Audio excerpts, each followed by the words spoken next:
Welcome. What's going on, everybody, to the Shop Podcast? How you beautiful people doing today? It's your boy PTK Blam back in the building, man. We got a phenomenal episode lined up for you guys. Another awesome Saturday lined up for you guys. Great to see all of you guys back fresh off the Turkey Day. I know you guys are fat and happy. I love it. I am too.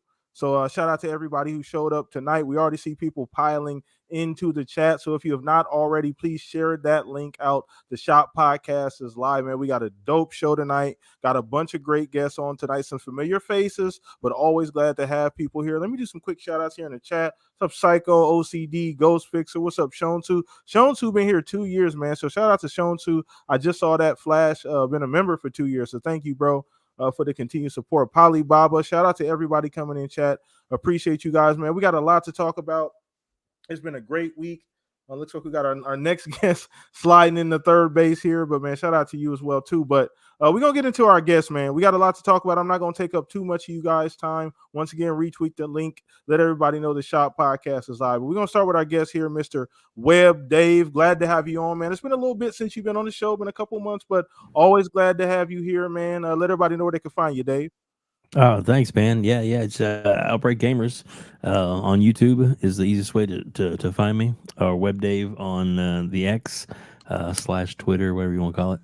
So yeah, man.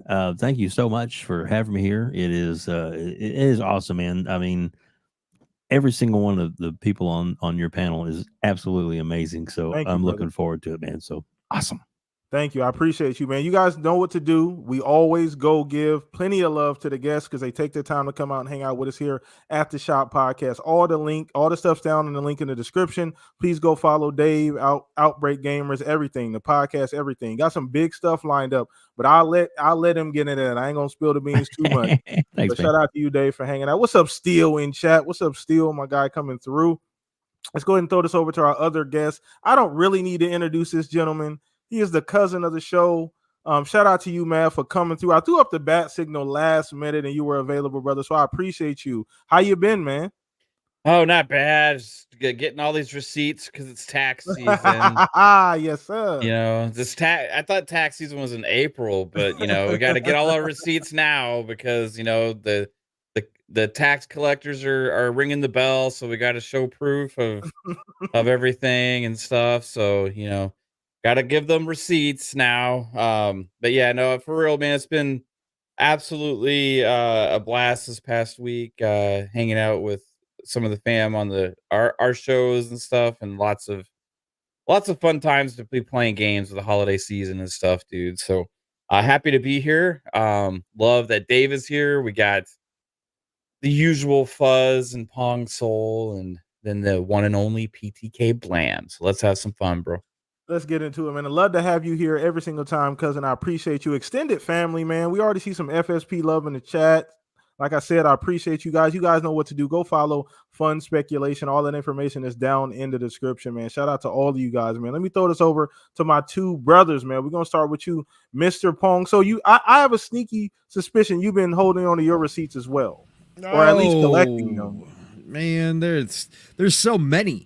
My shoebox. The archives. Yeah, my shoebox is like overfilled, right? So we don't even need receipts. We're being audited. Yeah, we're being audited. Yeah, that's about it. Some people are being audited. Let's put it that way. No, this is it's all locked away. There's so much of it that it's again, it's interesting to get perspectives on this topic. So we'll be getting into it. But man, what a week. Of course, again, even on a slow news week, this community rallies together to bring us another fantastic drama-filled week of interesting topics. And of course, it had started to settle down, and lo and behold, somebody's got to come along and stir it all up again. So, here we go again. Let's go. We're going to talk about this gaming-wise, back into Starfield, full swing again this week. Just back home, away from home. I stepped back into that universe, and it's just a nice, cozy, warm blanket, man. It just feels so good to be cruising the universe again, doing my pirating ways. And, I'll throw this out there for anybody that's hopping to Starfield at some point. If you're going to try to play the way I do, taxi missions will come pretty much become impossible. Okay, so if you're going to carry a bunch of bounties like I do, I've got over 3 million against everybody in the known universe. Holy shit. So when I hop from place to place, if I go to an actual sector or system that is controlled by any one of them, I get attacked outside of Crimson Fleet because I'm buddies with them. But I get attacked instantaneously when I try to enter space. So I was trying to ferry some colonists to a farm on a different planet, and of course I got into orbit and instantly got attacked by the Free Space Collective. And Free Star Collective, excuse me, Free Star Collective. And I just want to let you know when that happens, and I already knew this, but it keeps happening to me, so I thought I would bring it up. Your passengers will not be appreciative that you are a psychopath killer pirate, and they will become enraged and attack your ship from the inside and cause a mutiny while you're getting in a space battle. So just be aware of that, to have crew with you, because your crew will back you up, and all of a sudden you'll get done taking down 10, 15 ships outside, get out of the pilot's seat, and you got a full-blown battle inside the ship, which is just amazing to sit and watch. I just sit back and watch my crew take care of business, but they actually go into, it's just, they go into fight mode right there. They're taking cover inside the ship, blasting each other. So yeah, no, it's good stuff. So I just thought I'd throw that out there. But otherwise, MW3 still amazing. Of course, Mav had to get me back. I took him and Caitlin out on their inaugural journey in Zombies when MW3 first dropped, and I wound up having us lose all our loot because I accidentally drove into a level 3 area. So Mav had to get me back. They had built me up. I had gotten my three plate. I'd gotten my large backpack thanks to Mav and Caitlin bring me back out again. Had a schematic, had some sweet legendary weapons on me, and Mav had to wait till the last minute for us to exfil and decided to go to a random exfil, and that's when we found out that doesn't work. The last exfil was on the complete opposite side of the map, and so we lost everything except for Caitlin, who magically had a health bar that would not disappear, and she made it all the way to exfil 20 seconds ago. Just having a blast in MW3. Awesome. It was a really great time there. MP is playing good, and Zombies is just so cool. So, but that's all been my gaming week so far. Otherwise, we got some topics to get into, so let's get down to it. And of course, it's a pleasure having the coolest dude on the planet, Mr. Web Dave, and of course, my brother from another Mav joining us tonight. So let's go. Appreciate you, Pone. Appreciate you, man. Thank you so much, man. Playing a bunch of games myself, so I understand where you're coming from, bro. Jumping in and out of Diablo, bunch of other stuff too, man. But appreciate you being here. So throw this over. Last but not least, Mr. Fuzzy Belvedere. How you been, brother? I've been doing pretty good. Just looking at Twitter/X or whatever, and people just going back and forth over, this tax and stuff. And like Mav said, it's supposed to be in April, but we're going through it now. And some people wanted proof, and we gave him proof, and it looks like he's afraid to even talk about his employer, but we'll talk about that some more later. But yeah, just as far as gaming, actually decided to go back into the Division 2. They got a new incursion where I need to do a fire resistance build. I have a fire build, but that's not working. But a fire resistance build is going to be something I'm going to have to work on for that incursion. But other than that, just a lot of racing between GT7 and Forza. And man, this is going to be a fun show tonight with Web Dave, Mav, you and Pong. Man, this is going to be one for the book. Yeah. So let's get it. Let's get into it, man. We diving right in, and we jumping off the porch early, but I got to get this out the way. Shout out to the over 600 people that voted for the poll of the week. Once again, want to be a part of that? I'll put it up on my X account every single Monday, the poll. Go follow me there if you want to be a part of it, man. I appreciate every single one of you guys who vote and take part in that, man. But we jumping off the porch early. As we've already talked about it, there's been this little thing going around this week, and we're talking about this Xbox tax. And it's crazy because it didn't really get a name till recently. We didn't have a name for it, right? Like it's kind of always existed, but it wasn't really said. There wasn't a single uniform name that everybody just followed. So it's kind of ironic now that we have a name for it. And it's kind of been going around the community this week. It popped up again. Shout out to Destin, right?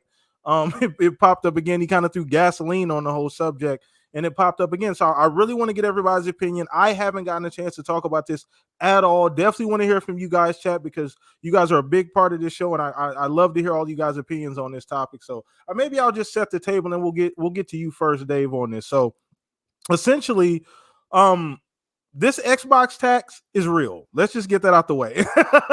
Let's get it out the way. It's a thing. It actually exists, and however form you want to say it's in or it isn't in, that's up to you, because we all going to translate this difference.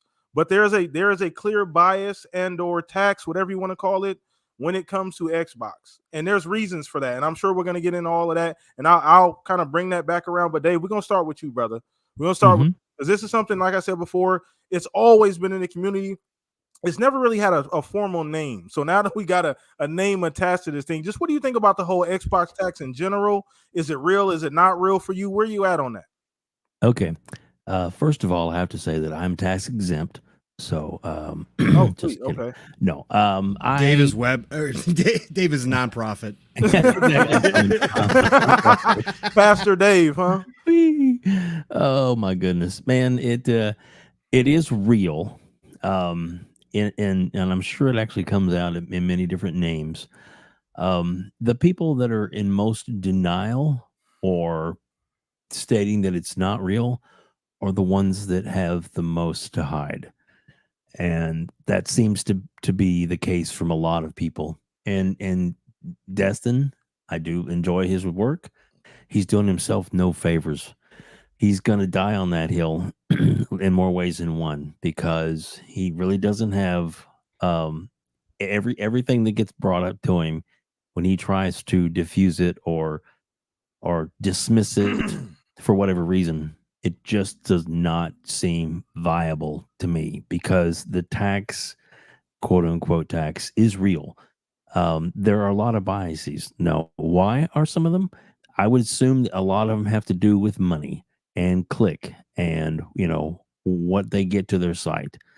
Some of it they may be just using for the simple fact that they want to get people to their sites, and they want to I guess the people say that there's more Xbox, or excuse me, more PlayStation systems out there, more it is the number one system for a reason. Right now they got themselves in a good position, but there's a lot of casuals that have put them there, people that play Madden and Fortnite and other games like that are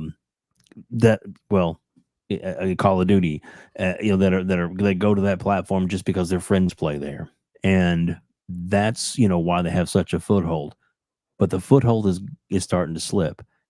And I feel like the tax that we're quote unquote paying now could possibly, could actually go the other way in the next few years, or at least be more balanced in their coverage. But they really want to, for them, the controversy is just a few diehard Xbox people that are making the stand. But you got to admit that there are more and more people that are coming over to the quote unquote dark side, the Xbox side, and especially the more and more Game Pass takes hold. I think it's really going to set the stage for quite the showdown. And as we said in the pre-show, man, when you and me were sitting there talking, I believe that the award show is going to be a big telling sign of you're going to put your cards on the table. Xbox is going to have a hand, and I'm sure Sony's going to have a hand. Let's see who's got the better deck. Okay. All right. No, so that's fair. So I think one thing I want to highlight here, just for me particular, it's absolutely real in my opinion. You can make cases for both sides. I hear cases because I'm always trying to be fair and see things down the middle, but ultimately there's just too much evidence to say otherwise. And the evidence that I point to is the entire Starfield rollout. I've never seen a game get so much disdain. Like it was almost like it was, you know how the game had an actual like rollout, it had marketing, things like that. It was almost, there was like an anti-rollout for Starfield as well. Like before the game came out 8, 9, 10 months in advance, you had hit piece articles, you had videos all over the place. Nobody, just bad information, not, inaccurate information. Like the game was being compared to other games and the game wasn't even out yet. Like we were holding it up to Game of the Year standards. And obviously, you know what I mean? It's Bethesda's, the bar is already high anyway, but look at the way the game rolled out. Look at the reviews. Look at just some of the things that happened prior to the game actually coming out. Like that stuff's not an accident. That stuff didn't happen when God of War Ragnarok came out. It didn't happen when Zelda came out. None of that stuff happened. You can't tell me that, oops, we wrote these articles, coincidentally right around the time this game came out. You weren't doing that for any of those other games. So like, where is the same energy? The energy, like I don't know, the inconsistency. So when people point out, oh well, look at this particular journalist, he gave all these Xbox games good scores. That may be the case, but like, where is the consistency at? Like currently, like I understand that you can't take anybody's track record away, but like we're talking about what's going on currently. Hey, and it's pretty goddamn BTK. Obvious. Now, what you were talking about with the score and everything, like IGN put out their score, which was, let's admit, it was kind of mid, wasn't a great score. I think it deserved higher, but they put it out like 8 times in 2 weeks. They re-released it just to keep throwing like fuel on the fire, kind of thing. That's what I mean. So that's, to me, that is like, if that's not blatant taxing, I don't know what else is. It's crazy. And you only see, and I mean, once again, I get it. We talked about this pregame chat. I completely understand. There's some self-inflicted wounds. Xbox hasn't always helped themselves. So there's some legitimate reasons why people may not give Xbox a fair shake. And I want to acknowledge those things. But we also have to be fair and acknowledge that some people just go out of their way to not give them credit, and it's obvious. So let's throw this over to you, Mav. I'm dying to hear your opinion on this. I know you didn't get to do a Mav cast, so you got to get your bars off here, man. So what's going on with this Xbox tech? You got all them receipts. I'm sure you got a whole like cupboard full of receipts spilling out of drawers and cabinets and shoe boxes everywhere. Yeah, it's in my brain. It's like this. These last few years have really brought a lot of stuff to light. Because when I started the channel, I was really trying to like not get too much into that stuff, Same.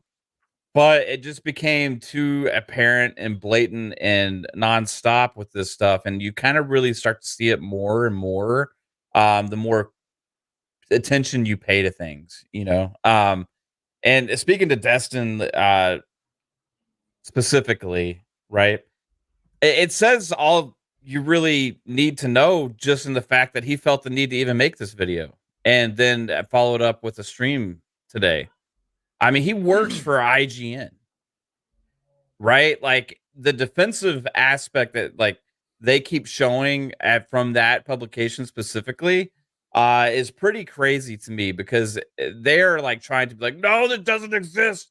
Oh, y'all are all conspiracy theorists. They keep saying those words. They keep calling people insane. Even I saw IGN database account or whatever start replying with a huge response to Crap Gamer. And well, when does that happen? Yeah, it's crazy. When have we seen this kind of thing happen before? When the biggest games media publication out there actually starts getting kind of mixed up with this kind of narrative and trying to defend themselves and the industry with this kind of talk. If it doesn't exist, then just ignore it and think it's ridiculous for what it is. But the fact that they actually feel the need to come out there and trying to defend themselves and make everybody seem like they're crazy conspiracy theorists and stuff tells you all you need to know. I mean, this was already dying down, right? This was already dying down. People were already moving on, getting ready for the Game Awards, getting ready for next week. Then all of a sudden, out of nowhere, here comes Destin Legarie with this video just to stoke the flames and basically call the Xbox community insane. What does he expect? What does IGN expect for the response to be? He actually asked for people to come out and bring receipts. They end up giving him a treasure trove of receipts. Then all of a sudden it's like, oh, you can point to everything. And there's like lots of stuff if you actually search for it on Nintendo or PlayStation. yes, you can search for anything, but the thing is, when you actually look at what's been going on the last few years, the amount of things versus the amount of things, right? There's been way more negative from Xbox than PlayStation and Nintendo. You have those examples that Dave was pointing out with the constant reposting of negative news. You have people making articles for 2 Man, months it's so after random, Starfield came man. out. Yeah, Like people a said- random Tuesday, 6 Starfield articles. Is the player base falling? Is the game in spiral? Like, god Yeah. damn, like what is going on? there was an article that said, "I forgot about Starfield." Really? Did you? Thanks for reminding us. Forget about it because you just wrote an article about it. Yeah, why not write about all the other games that exist out there? So these things keep happening time and time again, and it's just there. And you can go back years and talk about different instances and all these kind of things where IGN's been caught red-handed themselves, actually shit talking Xbox in a chat on one of their streams because the guy forgot to change the account from his IGN account to the personal account. They were caught. And then what happens is the reviews editor, Dan Stapleton, goes out on Twitter and actually defends it. Same person who goes out there also in crap talks about Xbox on his own personal Twitter account. Then also what else happens? Oh, you have something innocent like, oh, this IGN database error where they were shorthanded. They lost somebody. So their databases all got screwed up and they don't know what games come out for what systems anymore. How about just use your brain like all the rest of us do this and actually look up the games when you make a video? Do you rely on some kind of database? They can't tell me that those idiots there didn't know that Lies of P was coming out for Xbox. It was coming to Game Pass day one. Yet on a video when they are talking about the games coming out for the rest of the year, they forgot to include Xbox on some of these games. It was That happened a couple times. That happened a couple times. And the first time that happened, Jasper actually pointed it, but that video existed for a few days, right? Before anybody noticed. Okay. Jasper noticed it. He made a post on Twitter saying something like, weird how Xbox was left out of some of the videos on some of the games in this video. Do better, IGN or whatever. Then what happens? Max Gilville comes out. Oh, I don't make the video. I was just the voice of the video, but this was a mistake. And we'll correct it. Jasper says, okay, no problem. It's being corrected. No worries, Max. And then Max responds, how about next time you don't make a post acting like a conspiracy theorist? Like, what? Out of context. What? What are you talking about? Why are you so defensive when people actually point out your flaws or your mistakes that you all of a sudden go and start attacking Xbox fans thinking that they don't have a right to call you out on your BS? These things add up. And it's not just one instance. You can point to each instance and try and make an excuse, right? Yeah. Oh, this happened. Yeah, there's a reason for that. Oh, this happened. There's a reason for that. Something I saw on Destin's thing today too, which I stopped watching after 2 minutes because I just couldn't take it anymore. Was the fact that they pointed out in regards to Call of Duty, right? He started talking about Bobby Kotick and the people want unionization and all that stuff. Like that should affect the score. Like, are you crazy honestly trying to say that, like, is that your reason why it got a bad score? Because when he was talking about Call of Duty, all of a sudden he started saying, yeah, and you got to keep in mind, this the Call of Duty came out around the same time, Bobby Kotick has been really bad, and there's been people at Activision wanting to be unionization and all that. What does that have to do with the quality of the game that we're playing? Is that your reason? That kind of seems to me like that's kind of telling us that they may have an agenda based inside IGN that they wanted to actually crap all over Call of Duty regardless because they wanted to punish Activision. Hogwarts. Yeah. Oh, yeah. Same thing. That's another as example. Hogwarts Great point. Legacy, Great point, Pong. Pong. Great So point. you have all these examples, and what are you talking about, guys? Like, this is ridiculous that you have to come out there and trying to defend yourselves. Just admit that you need to do better. I And just don't like the big boy stuff, like trying to play everybody to the left and make people look crazy like this just doesn't exist at all. Because like, they're trying to paint Xbox people that are calling this out as we're in this corner, this little like we've isolated it into this grand conspiracy of them all having these secret meetings about how they can hurt Xbox or something like that. And that's not even what we're saying. No, it is a basic thing that we've been calling out, and largely what the Xbox tax is to me is just a byproduct of the larger issue in which games media is just flat out broken. Objectivity is gone.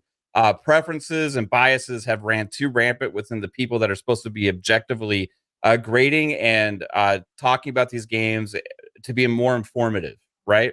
And when their own personal preferences and biases come through, it's not just going to affect Xbox. It does affect Xbox because we've already heard these same people admit that obviously Xbox is the least popular brand, right?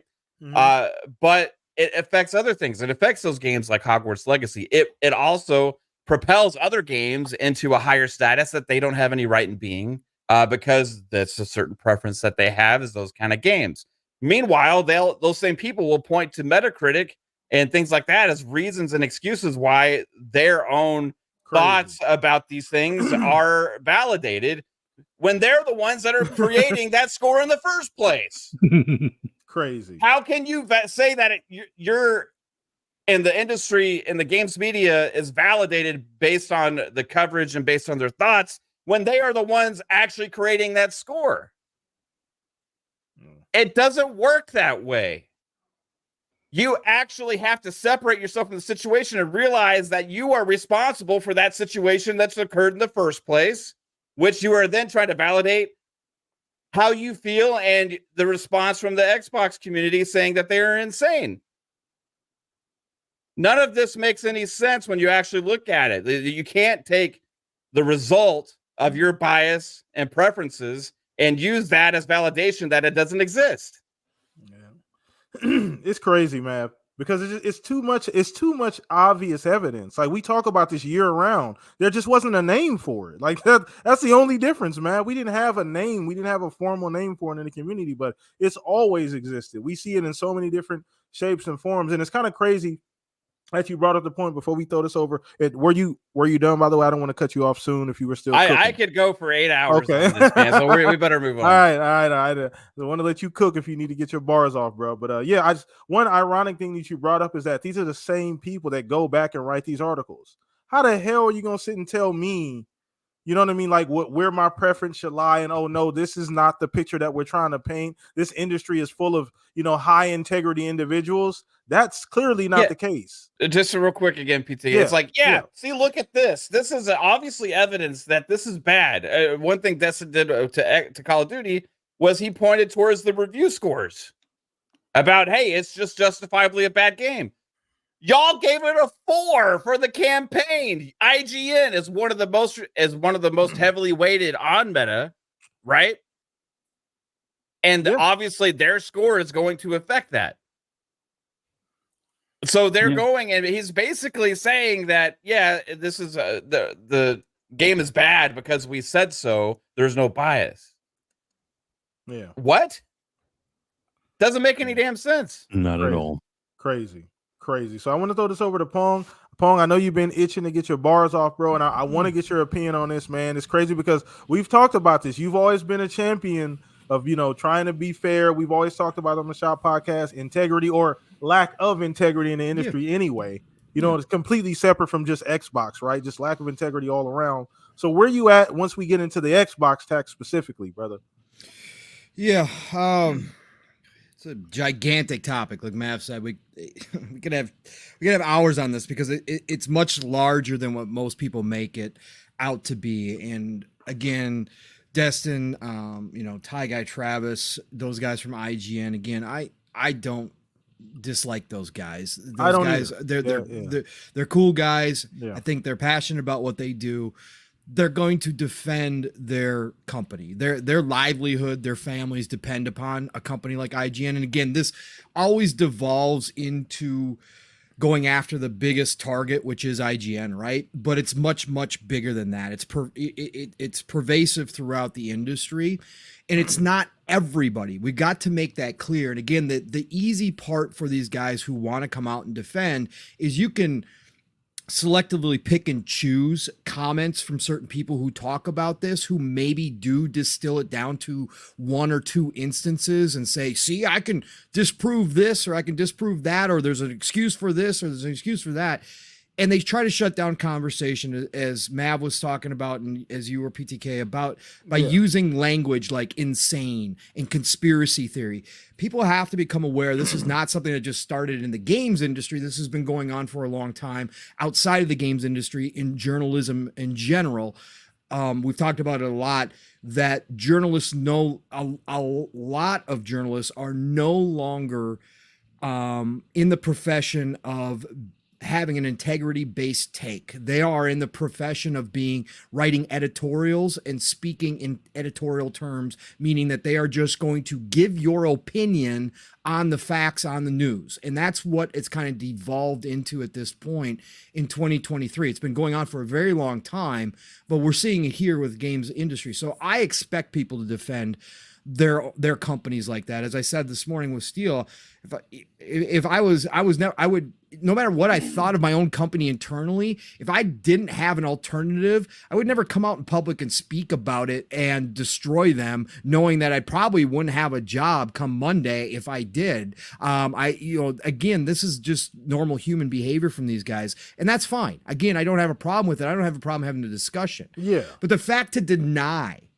okay, the facts are to deny that there isn't a certain level of bias in the overarching concept of the industry of journalism in particular, in this case, when it comes to a certain brand like Xbox, to deny that bias doesn't exist is, again, being intellectually dishonest or willfully ignorant. Okay. Sometimes you're so deep into it. You're so deep in the forest. All you see is the trees and you forget that there's a whole forest around you, as the old saying goes.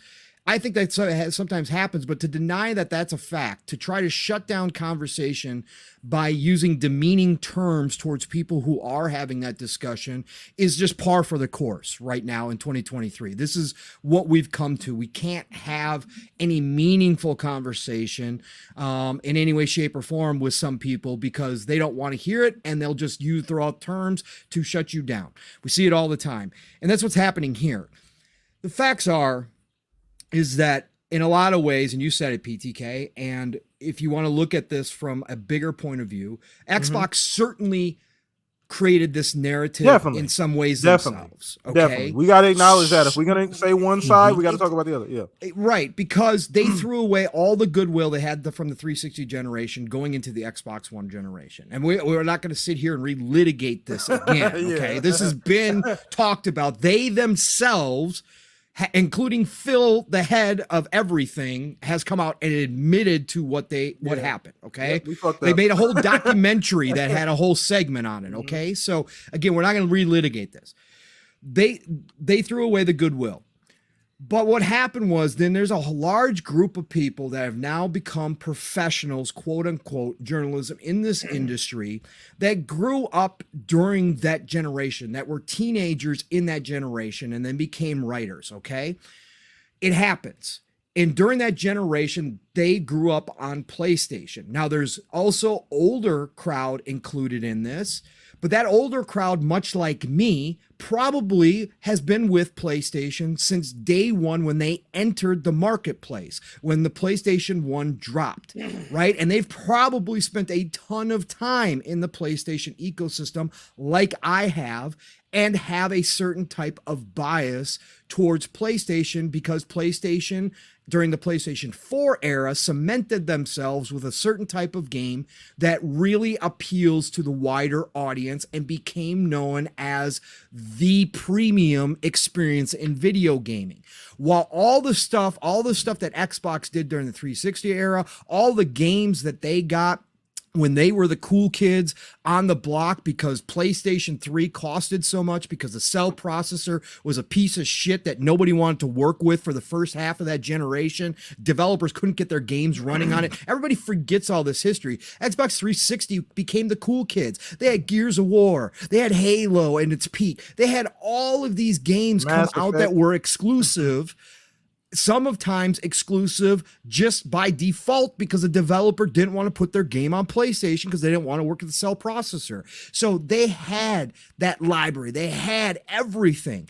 And the media back then, for those of us old enough to remember, were giving Xbox their flowers and certainly were kind of praising Xbox at the time because the 360 was your de facto machine that you played on in most instances. Now, second half, that's when Sony got it turned around, dropped the price of PS3, created some great franchises like The Last of Us, Uncharted, and really kind of came back. But ever since that point, all the way through last generation, PlayStation has become the cool kid spot again.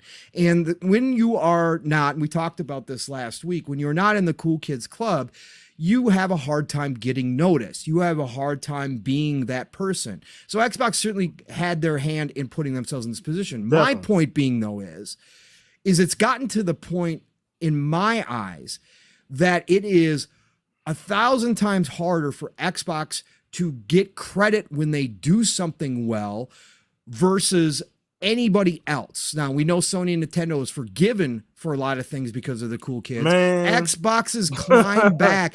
It's very easy for people like Destin or a lot of people in this community, even some people that, you know, we know personally that we podcast with or talk to, seem to have this idea, well, Xbox just has to do better. Xbox has been doing better.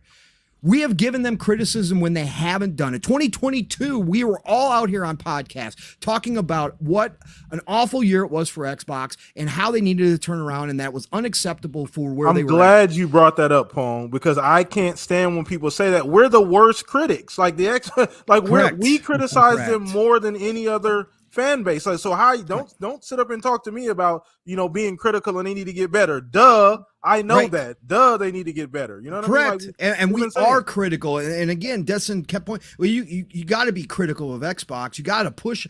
We are. You see We my are as damn the fan playlist, base. my YouTube feed at all? Like, have you Correct, gone back we and checked are. my videos? Like, good Lord. But But when where's they the do criticism of something, PlayStation? correct, right, Fuzzy, because they're forgiven because they're part of the cool kids club. They're forgiven, or because they are afraid of the backlash, and we all know this is a reality as well. Because again, the other point I was going to make here is people like to say, well, it's just for clicks that they go after Xbox. Well, that would work in reverse.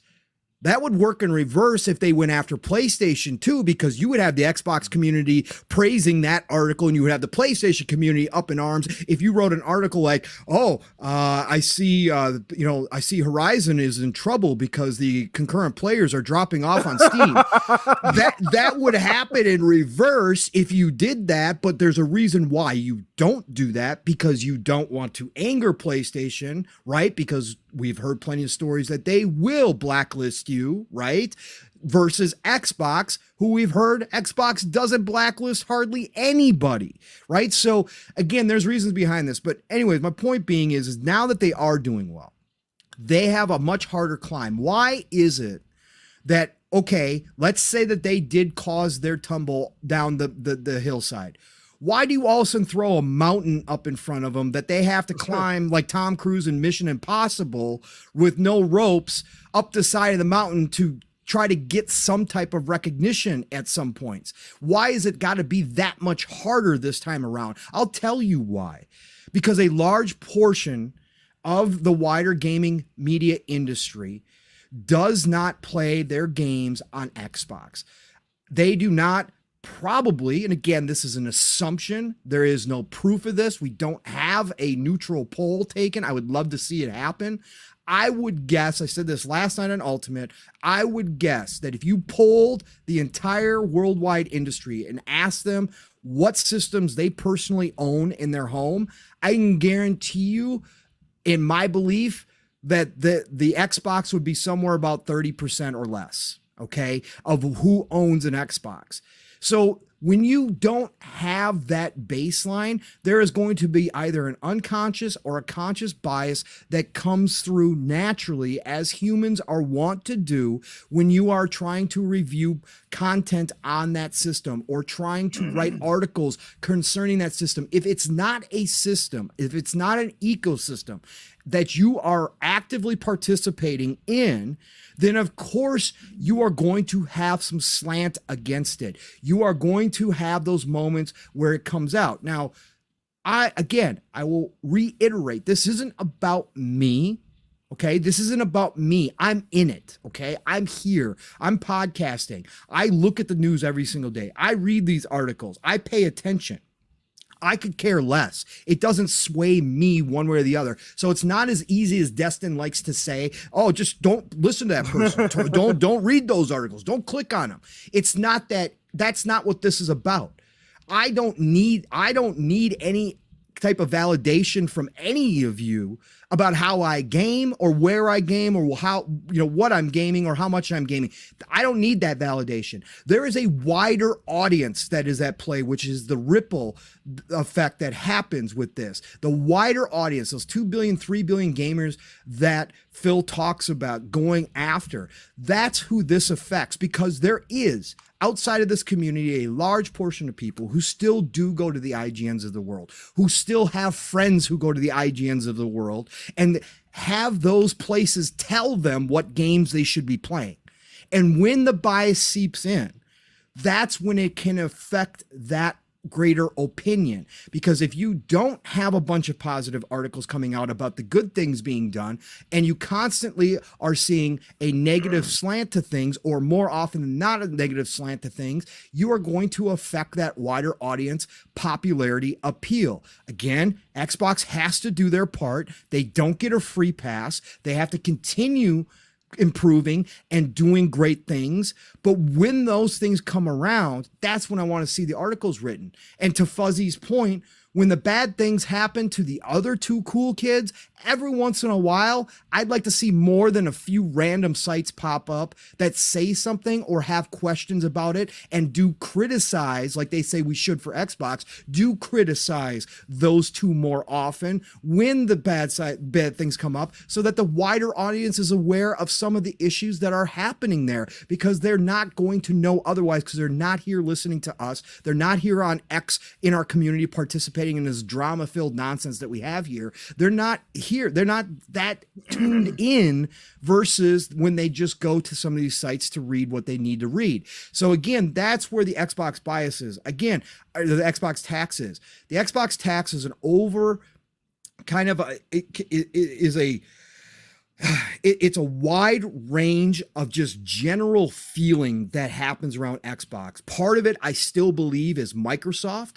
Microsoft has never been the cool kid in the room. Microsoft owns Xbox, so therefore some people still have a problem there. But is this wide-ranging kind of negative feeling? There doesn't have to be one absolutely specific instance where it's like, oh yeah, see right there, that's it. Again, I'm not even pointing to Starfield not getting Game of the Year now. I said it wouldn't make it this year, the cut. But you have to look at the picture in totality when it comes to this thing, because you have to see kind of the general feeling that's out there. When news happens, look at how articles are written. I brought this up last week when reviews of Starfield did drop. Again, Bethesda, Game of the Year quality games, Skyrim, Oblivion, Fallouts, Game of the Generation type games, according to a lot of people. All of a sudden, in 2023, they update everything and it's, they're trapped in a time warp. This is archaic.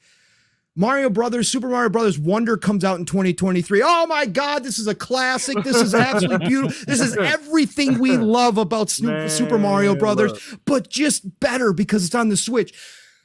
How that the language used is different, and you can look at some of the titles of these articles and see how they slant them. There's a really old couple headlines that came out way back in the day about Xbox One and PlayStation 4, Xbox One allowed you to play a certain file type, which is known for piracy, right? Mm-hmm. And one of the article, the same author, I believe it was Luke Plunkett. Forgive me if I'm wrong, but I really don't care because I hate Luke Plunkett. Luke Plunkett wrote a headline that said Xbox One to allow you to play pirated games as in a negative term, right? Crazy. PlayStation 4 got the ability to play those same files. His article for PlayStation was, oh, PlayStation going to allow you to play the MPEG-4 3S or whatever the hell it was. I don't remember the title. Use the full title of the file, never once talking about piracy. It's those little changes in how things are written that go along with this Xbox tax. Again, it's nothing, it doesn't have to be overt. It doesn't have to be something that is just in your face obvious, even though we do have examples of that. It's just this feeling that you can get if you are reading a wide range across all different media spaces on Xbox articles, when you can scratch your head and go, why did they say it like this? Why did they choose this to write about? Again, today, perfect example, right? The article is Starfield in trouble because as concurrent players fall. When have we ever written an article about a single player game having a problem when concurrent players on Steam? I need to see that Starfield, those Steam numbers, but God of War Steam numbers. Sorry. It's just these things that keep popping up that are obvious. Now, like I said, I personally can't take you serious if you're not going to say that there is a bias. Does this bias happen against PlayStation, Nintendo? Of course it does. You can pull out instances where Xbox-based sites have pulled out a PlayStation tax or a Nintendo tax if they've reviewed one of their games or talked about them. Absolutely, of course, it cuts both ways. But it's because the majority, right? Not all, but it's because a majority of people are naturally PlayStation fans in this industry that you see it more often than not than happen towards Xbox. It is quite obvious. So I can't take you seriously if you're not going to at least admit that that does happen. Yeah. Again, we have proofs that people do run with agendas, and it doesn't have to be some cult. It doesn't have to be a cabal that you guys are all on Zoom calls or Teams calls getting together each week going, how are we going to screw over Xbox? But we have legitimate examples like Hogwarts this year that show that there is a hive mind mentality within this industry. And it does happen where that hive mind will align often enough in certain areas to cause these things to happen. And that is not something that's a conspiracy theory because we have proof of it. And again, I don't care if you want to tell me that yes, there's a bias, but it has no effect. I can have that discussion. No effect to a minimal effect on Xbox. As long as you come and you say, yes, of course, people are going to have biases. Of course, PlayStation is the most popular. So there is going to be some of that here. You can come and we can have the discussion about how much does it affect Xbox? I think that's where the real discussion is. How much does it sway things? Now, for me personally, it's probably somewhere in the middle. I think that in certain instances, scores would be different by points difference if games like Starfield were everywhere. I think that there would have been a point difference there. I think we would have seen higher scores there. So I think it does affect Xbox to some degree. And I think it's just a good discussion to have to continue to call it out. The legacy media is doing everything possible to not die off. They have been dying off for a very long time across the board, no matter what type of topic you're talking about, no matter what type of writer it is. The legacy media is losing power. They're losing power to places like YouTube, where content creators can have bigger audiences and more sway than IGN could ever hope to imagine. Legacy media wants to try to keep this power. They're never going to come out and acknowledge what's being done. Again, I've seen them try to say that clickbait material, getting clicks for ads is not how this industry works. They will flat out, just like the journalists in other areas of discussion, will flat out lie to your face and smile while they're doing it. Okay. They think we are stupid. They think we don't know what's going on, and they want to pretend that we are insane. They want to pretend that we don't pay attention enough or know enough, even though most of their business is out there for the public to see at this point in 2023. They want to act like, oh no, if we just keep telling them it's not true, eventually enough of them will believe it and we'll all be able to move on and continue to do what we do. They have been lying to us for a very long time about how they do business. This is a business. Again, just come out and admit it. Come out and state it as fact that it is. And that way we can all move on, because then we'll all be in agreement when something like this pops up that, hey, you guys just did this for clicks. Congratulations. That's all this is. But don't try to tell me you're not doing it right in front of my face when you are doing it right in front of my face. Real quick, Pong, to your point there, when one thing that Destin was trying to say, and a lot of these things that people sent, was just the headlines. And if you actually clicked on the article, it actually reads really positive for Xbox. So why are the headlines that way then? Right? If it's not for business. It's for business. And Destin knows this. And Destin knows how many people do not read those articles. Destin knows in 2023 that people nowadays, because of social media, because of our attention spans, have been shortened so much by tech. They understand that most people just read the headline. It's called, they will read the title and move on because it's called burying the headline for a reason. Journalists have been doing this now for decades. They bury the most important facts that they don't want you to know about late in the article. And they have been doing this time and time again because most people don't read past the title or the first paragraph before they turn away to something different. And that is what's going on. But Destin acts like, oh no. If you actually go ahead and read the entire article, you would understand the context and what this writer meant. People don't do that. You guys write that way on purpose, and that's exactly what you get now. I mean, again, this is the stuff that they act like we don't know better, and we do. I just don't like the hands off the steering wheel approach. You know what I mean? Yeah. That a lot of people take. And yeah. I know, and I see some people in chat. I know some people gonna watch the replay and be like, "Well, isn't that just preference?" We understand the difference between preference and bias because there's a clear difference. There's a line down the middle, right? So, we understand people are just going to prefer other things. That's not what Pong's arguing. No. Like, we're not having that argument that people are just going to prefer one thing over another. We do. I do. I prefer. The argument is that the preference has without objectivity in the games media has basically affected the perception on Xbox. Right. Correct. Has contributed to the perception on Xbox 100%. Yes. Absolutely. And like you said, and I want to throw this over to make sure we get Fuzz in here, but like you said, like you eloquently brought up, Pong, like there's so many instances. Like we talk about these things throughout the year.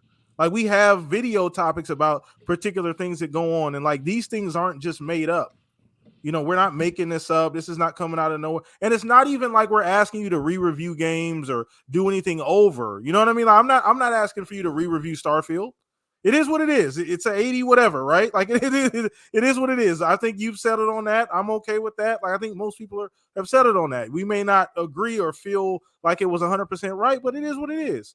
But going forward, we'd like things to be just a bit more balanced because we see the same things happen with each company, but we don't see the same results from you guys. Yeah, right. I mean? And it's not at the end of the. See, again, this always gets conflated with other arguments, and that's the problem. Is because when you got a community like this with a bunch of different people who come at these things from different sides, again, it's very easy to pick and choose who you want to pull out of that crowd and prove wrong and say the rest of you are crazy because this person obviously had a bad point. It's very easy to do that, and this is always conflated with, and people do this too, whining or making excuses for Xbox. Again, anybody who's listened to this show or any of our shows knows we don't make excuses for Xbox. We criticize Xbox. And again, there's people in this community who have been angry with us because we have criticized Xbox in the past. So the fact is, it's not about whining or making excuses or playing victim for Xbox. Because again, I'm not going to defend. I don't defend corporate powers that be. I play armchair CEO. I will agree or disagree with them. I will say good job or bad job. but I don't defend corporate powers. Xbox could screw up tomorrow and I would walk away from Xbox easy peasy. I'm not the super fan. Okay. The point of fact here is it's goes deeper and much wider than that. It's never about just, oh, we feel bad for Xbox. No. What it comes down to is this affects everything in the business terms as well. We've talked about this time and time again. If I enjoy an IP, if I like an IP, we'll just take Starfield. Starfield's a bad example because no matter what, Bethesda will probably make another one, even if it wasn't very successful, which we know it was. But even if it wasn't successful, they'd probably make another one at the end of the day. But I'm just going to take Starfield. If I like Starfield, I have a vested interest in seeing that IP continue in the future as a gamer. Okay, as somebody who wants that IP to continue down the road. I'm going to call out unfairness. I see it towards that IP because, again, as much as people like to say none of this matters, award ceremonies are for entertainment, reviews scores are worthless, all this good stuff. Well, guess what? If that was all true in the business sense for these developers, for these publishers, then we wouldn't see the awards and the scores being printed all over the boxes. We wouldn't see advertisements with the great quotes for some of the reviews. If all of that didn't mean anything, and again, as a gamer, it doesn't mean shit to me. I'll play what I want to play. But from a business standpoint, I have a vested interest in seeing that IP moving forward. And from the business standpoint, in order for that to happen, a lot of times these days, because this has become one big, gigantic, the biggest entertainment industry in the world, I will call this stuff out because I need my favorite IPs, my favorite devs, my favorite publishers get a fair shake at the end of the day to continue to do the stuff that I fell in love with as a gamer playing those games. So there is a vested interest here, right? And that is why I'm here talking about it and calling it out, not to protect Xbox, not to claim Xbox as some victim, not to ignore the fact that Microsoft, a $2 trillion company, is over Xbox and has just made a $70 billion acquisition investment into Xbox. I'm not here to try to save Xbox from anything. I'm here because I need the fair shake on a lot of the goodness that's being done because I want to see Game Pass continue to grow and expand. I want to see my IPs continue to be made and not be mothballed and put in the closet like we saw Sony do with so many of theirs and like Xbox has done with some of their past stuff too sitting in there. I want to see those IPs live on. I want to get more games there. And so for me, that's where it's important, right? Yeah. That's how it is important to me. For sure. But let me go ahead and throw this over to you, Fuzz. I know we've been kind of going crazy here, but man, like it's so much to talk about. Like I said, I knew this show was going to be this way. Shout out to everybody in chat, by the way. I see you, Boom, coming through, brother. I appreciate you. Everybody in chat, once again, hit the like button, retweet the link as well. Let everybody know the Shop Podcast is live. Subscribe as well if you have not. Appreciate you guys. But Fuzz, we got to get into this, brother. Like I know we've kind of laid everything out on the table, all four of us so far, but where you at on this Xbox tax as far as like the excuse me, essentially the media's view versus what we're saying.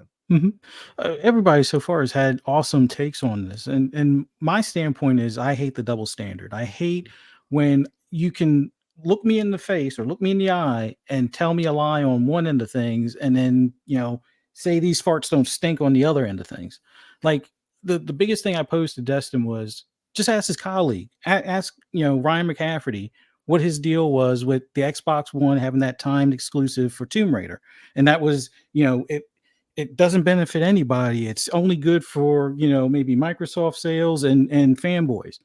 But yet he's like, I don't want to hear from the fanboys in like a couple of years or a year or so after when PlayStation gets the Final Fantasy thing. And he's like applauding that or cheering that. So it's like, so it's okay for Sony to do that, but not okay for Xbox to do that.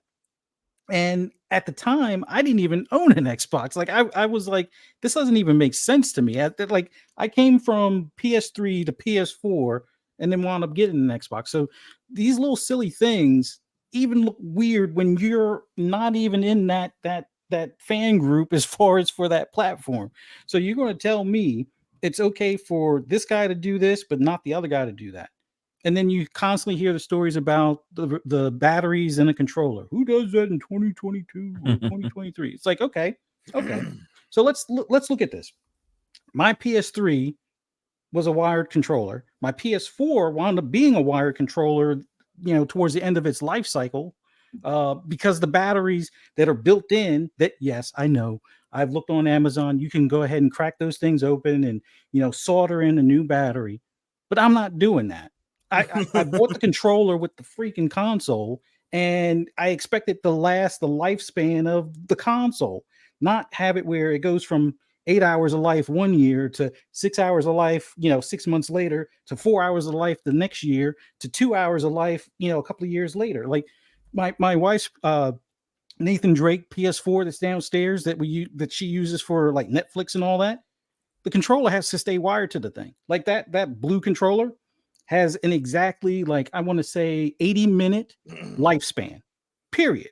And it's not like the thing has been overly used. She only plays, like, was it Don't Starve and Netflix. So it's like, it's not like the thing was abused, and it wasn't submerged in water, wasn't left on a heater or nothing ridiculous. It's like, okay, it was bought brand new, and now that's a wired controller now.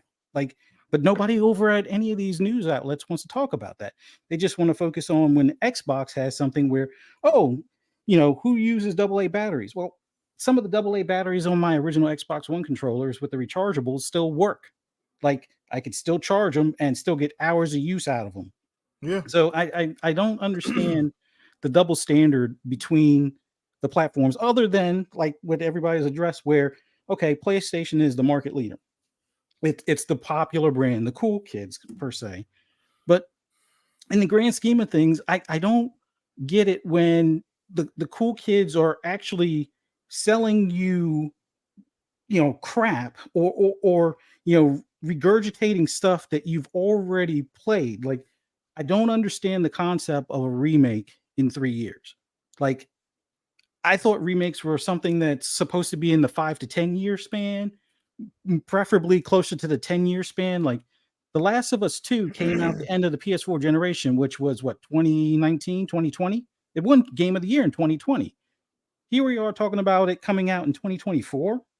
And they were already working on that for at least the past year, but I don't hear any of the outlets really talking about factions. There's only like a handful of people still asking for factions, and a couple of them aren't even PlayStation guys. So it's like the news outlets want to ignore, the bias that they have against Xbox, and then when people call it an Xbox tax, oh, you're crazy, you're foolish, but yet they don't want to, I guess, bite the hand that feeds them as far as game codes or early hands-on stuff and things along those lines. Like, and I know Dave has the PS Portal, but even their review of the PS Portal was kind of lopsided in the sense that the guy was like, oh, it's great and all that, but with one exception, if you want to use public Wi-Fi, it doesn't have access to a web page or a web browser. So it's like, okay, to me that means it doesn't get a score. How about they take the initiative and say, hey, if you have a PS5, this is an awesome accessory. If you don't have a PS5, don't even consider this on your radar. And even if you have a PS5, be prepared with your cell phone that you probably already have the Remote Play app on your cell phone. But just in case, like, at least target or put it in that targeted audience, as opposed to, oh, it's an 8, but yet the ROG Ally got an 8 and the Steam Deck got a 6, and the other two accessories are much more capable. I mean, sure, they don't have the haptic feedback.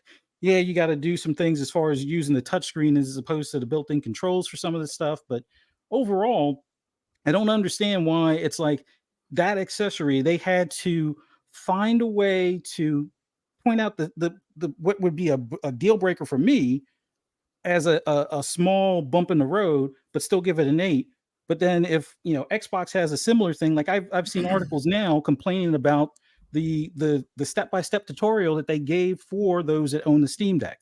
That made it completely simple for somebody to have a keyboard, because you don't have to have a keyboard, but it goes by a lot easier if you have a keyboard to go ahead and put a web browser on your Steam Deck that is Game Pass accessible. And in all honesty, that's all you really need. Would it be better if they had a native app? Sure. But they're focusing on, well, why should you have to go through so many steps, and this isn't good enough, and like, how is it not good enough? At least from a company standpoint, they took the initiative. People had to kind of figure out on their own how to get remote play on a Steam Deck or on a ROG Ally by using Chiaki or third-party software, which isn't the most secure aspect of things, but it's usable. But I never liked the double standards. Like I've also made mention of like the parallels in the gaming media to the automotive media, where the auto manufacturers in the 80s, the American auto manufacturers in the 80s and 90s, they kind of deserve the smoke that they got as far as copy and paste with cars, using the same body, just change the nose for the brand or whatever kind of thing, and not having quite the quality that was to be expected for that time frame. Imports come in, they became the darlings of the automotive media.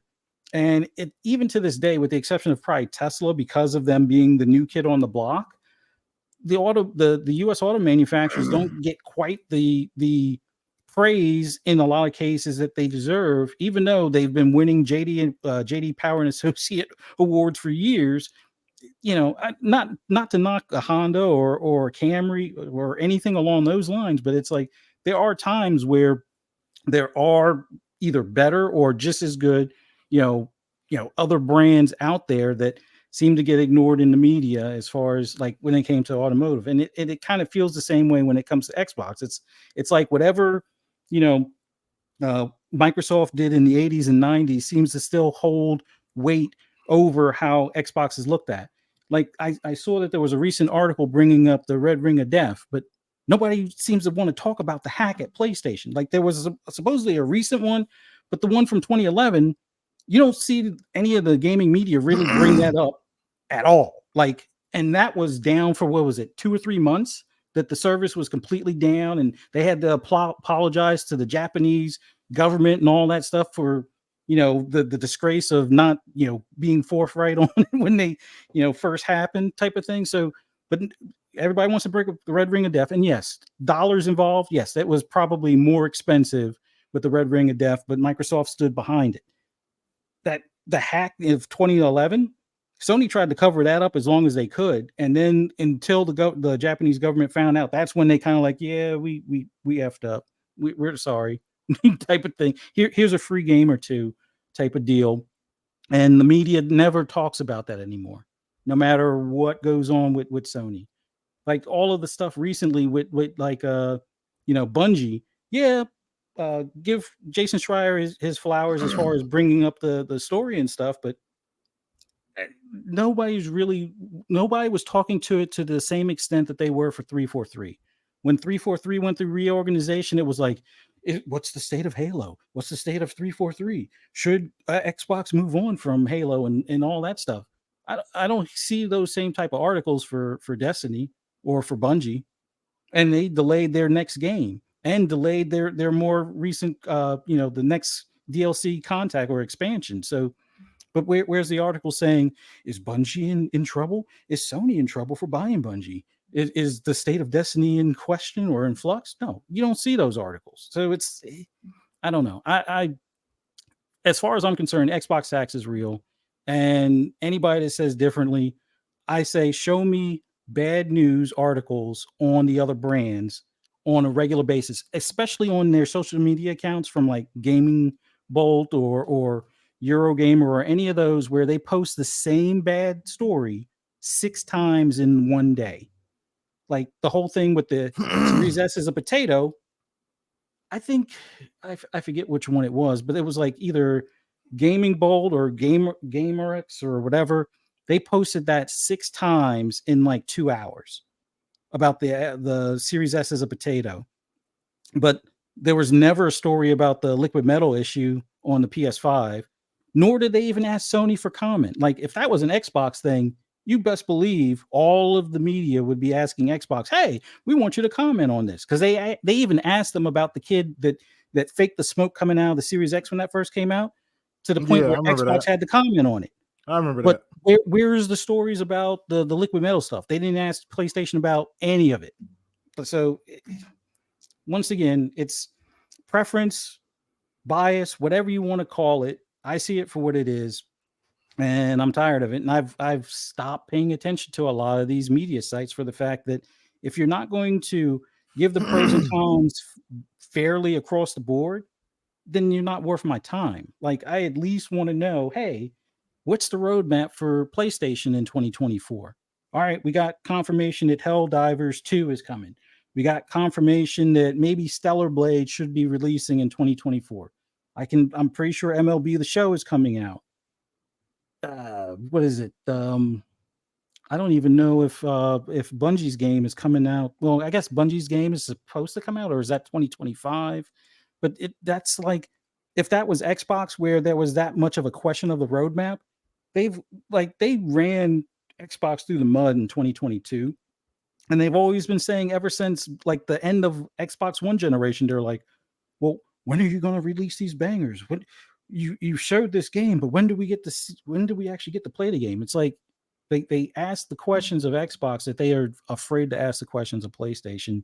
And it's just annoying at this point. But, you know, people want to deny Xbox and lump us into some sort of conspiracy group and tinfoil hat syndrome or whatever you want to call it. But yeah, you know, I just, it's ridiculous. It goes to show, like, whenever you have to be that defensive about somebody correcting a mistake, a clear mistake, a repeated mistake of not showing the Xbox labeling on games that are coming to the platform and even coming to their service day one, that goes to show you're that defensive for a reason, because you feel a certain way, like you're being attacked, even though the person wasn't attacking, they were just pointing out your incompetence.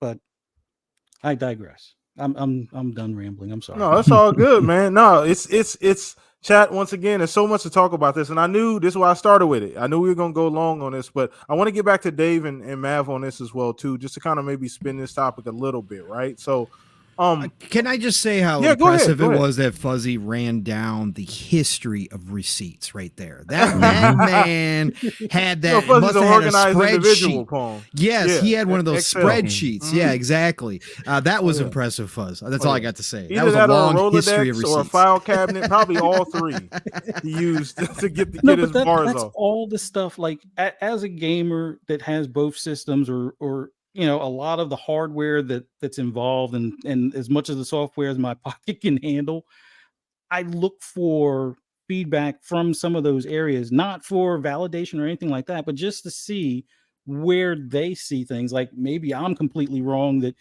I'm thinking this game is a bad game, they're thinking it's a good game. Maybe I'm missing something, or maybe I just suck at it, like with Elden Ring. But it's just, it never ceases to amaze me how they keep on tripping over their own foot to praise Sony, which I get it. They grew up on it, whatever. And they just keep on dogging Xbox no matter what they do. Like, Xbox could give everybody a free Series X tomorrow and Game Pass for life. And they'd be like, why are they forcing us to play Game Pass? That would be the headline. Like, seriously. Dead serious. This is crazy. So I want to kind of spin this around a little bit. Shout out to everybody in chat. I know I missed a bunch of you guys, Amit, Andrew, all of you guys in chat. Appreciate you. Once again, retweet the link. Hit the like button already. But I want to kind of spin this around, Mav. So, you know, we're solutions based here at the Shop Podcast, right, Mav? It's kind of what we do. We look for solutions. So ultimately, what is your fix for this? Is there even a fix, chat, for this Xbox tax situation? Like, obviously the most obvious fix is Xbox all of a sudden makes 95 rated games every single game, right? Like, all of a sudden that magically happens and everybody's happy and everybody's like, this is the greatest game ever, and the Xbox taxing goes away and it never happens again. But realistically, Mav, Dave, what is the fix for this? Is there even a fix? So for me, the best fix is just for games media to cease to exist. No, I'm just kidding. No, I do think that having these first off, I would say start having more integrity with your work, and this is beyond just games media. This is just all media in general. Like, have integrity with morals, and also just behind what you're saying and make sure that you're not doing things just for the self-interest of profit, right? Which is kind of what it's all boiled down to. I don't know if that's ever going to change now because that's just gone by the wayside, right? So the best way to do things, if they can't do that, uh have a stand go back to look at examples of how games media used to be and the way they used to review things and approach this kind of stuff, right? There used to be more objectivity from the reviewers and with a standardized type scale that they would implement. And I'm not going to go out and say all these professionals were these reviewers were always super professional or anything like that, but there was more of an attempt to be, I feel like, back in the day. So if you actually kind of try and be a little bit more professional and take the feelings aspect as much out of the equation with certain aspects to games as you can, and start looking things at more objectively, then you can actually come across as having more integrity behind your work, and that's going to be more informative and better for the industry and your readers and your audience. And that's what the more respected media and outlets used to be, right? That used to be the hallmark of being a good reviewer or being a good journalist or whatever, is having that factual information approach, the more objective look at things, and trying to put aside as much of your preferences and biases that you have when looking at things. And you look at the way that a lot of these review sites used to do things. There was categories with a lot of them. I made a post recently about GamePro because that was a magazine I used to read a lot, right? And they had a category for sound, right? They had a category for graphics. They had a category for like replayability, like fun factor, like different aspects to the game, right? And they tried to judge critically and also objectively those different areas and level those different areas different scores. When we started to try and do reviews a little bit on our channel, that's kind of the approach that I had taken. It was way too convoluted and something that honestly I kind of want to do, but I also don't want to do because I don't know if it's worth it at the end of the day or that we care enough to do that. But if you are going to review things, I think you owe it to your readers and your audience to be as fair as possible, right? So you have to look through things with a lens of being informative plus also respectful to the people that are reading it to educate them, but also keep in mind who the audience for those games are. And too much of these games media now, it's about the person that is reviewing it and only their feelings, only what they want to see, only their perspective on things. At the end of the day, that review only serves themselves. It doesn't serve anybody else. And that we've lost that. We've lost that in games media. We've lost it in all media, really, to where it's only serving an echo chamber or only serving the people that personally agree with the one person's own very narrow-minded viewed perspective on the way things are.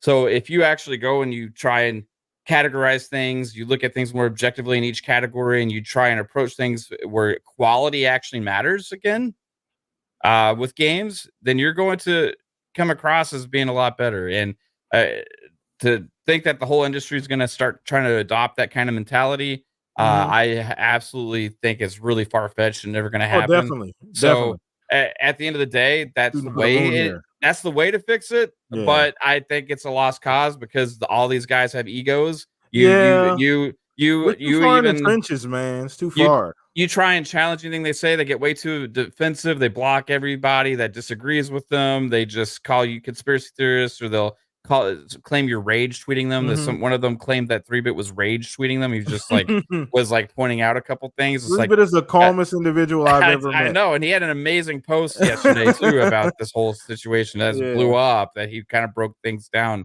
really well. But like, this is really deep, and like for me, like I really think this was more like the whole Xbox side is more of a byproduct of the larger issue at hand, where it's just too much feelings based, too much biases going on throughout the media that has ultimate kind of control over certain aspects to the industry, right? They have the votes for the games of the year at the biggest show of the year, right? They are the ones that are putting out these scores. We They're just the react ones that to the Yeah. decisions that they make at the end of the day. Yeah. they are the ones that decide what the games are going to be scored on meta and all these kind of things. And yet they're trying to say that, well, it doesn't matter. You should judge things for yourself. Well, but it does matter. Otherwise, it wouldn't exist.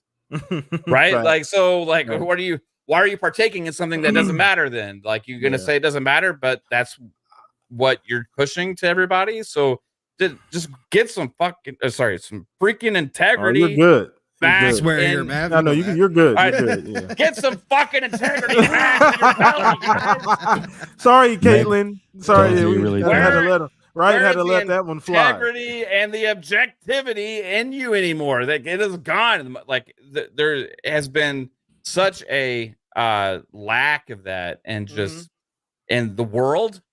Also, and I think maybe, I don't know if it's an age thing or what, but like, just have some fucking integrity, like, behind what you do, and that means putting pride in your work to do it the best you possibly can and stand behind it.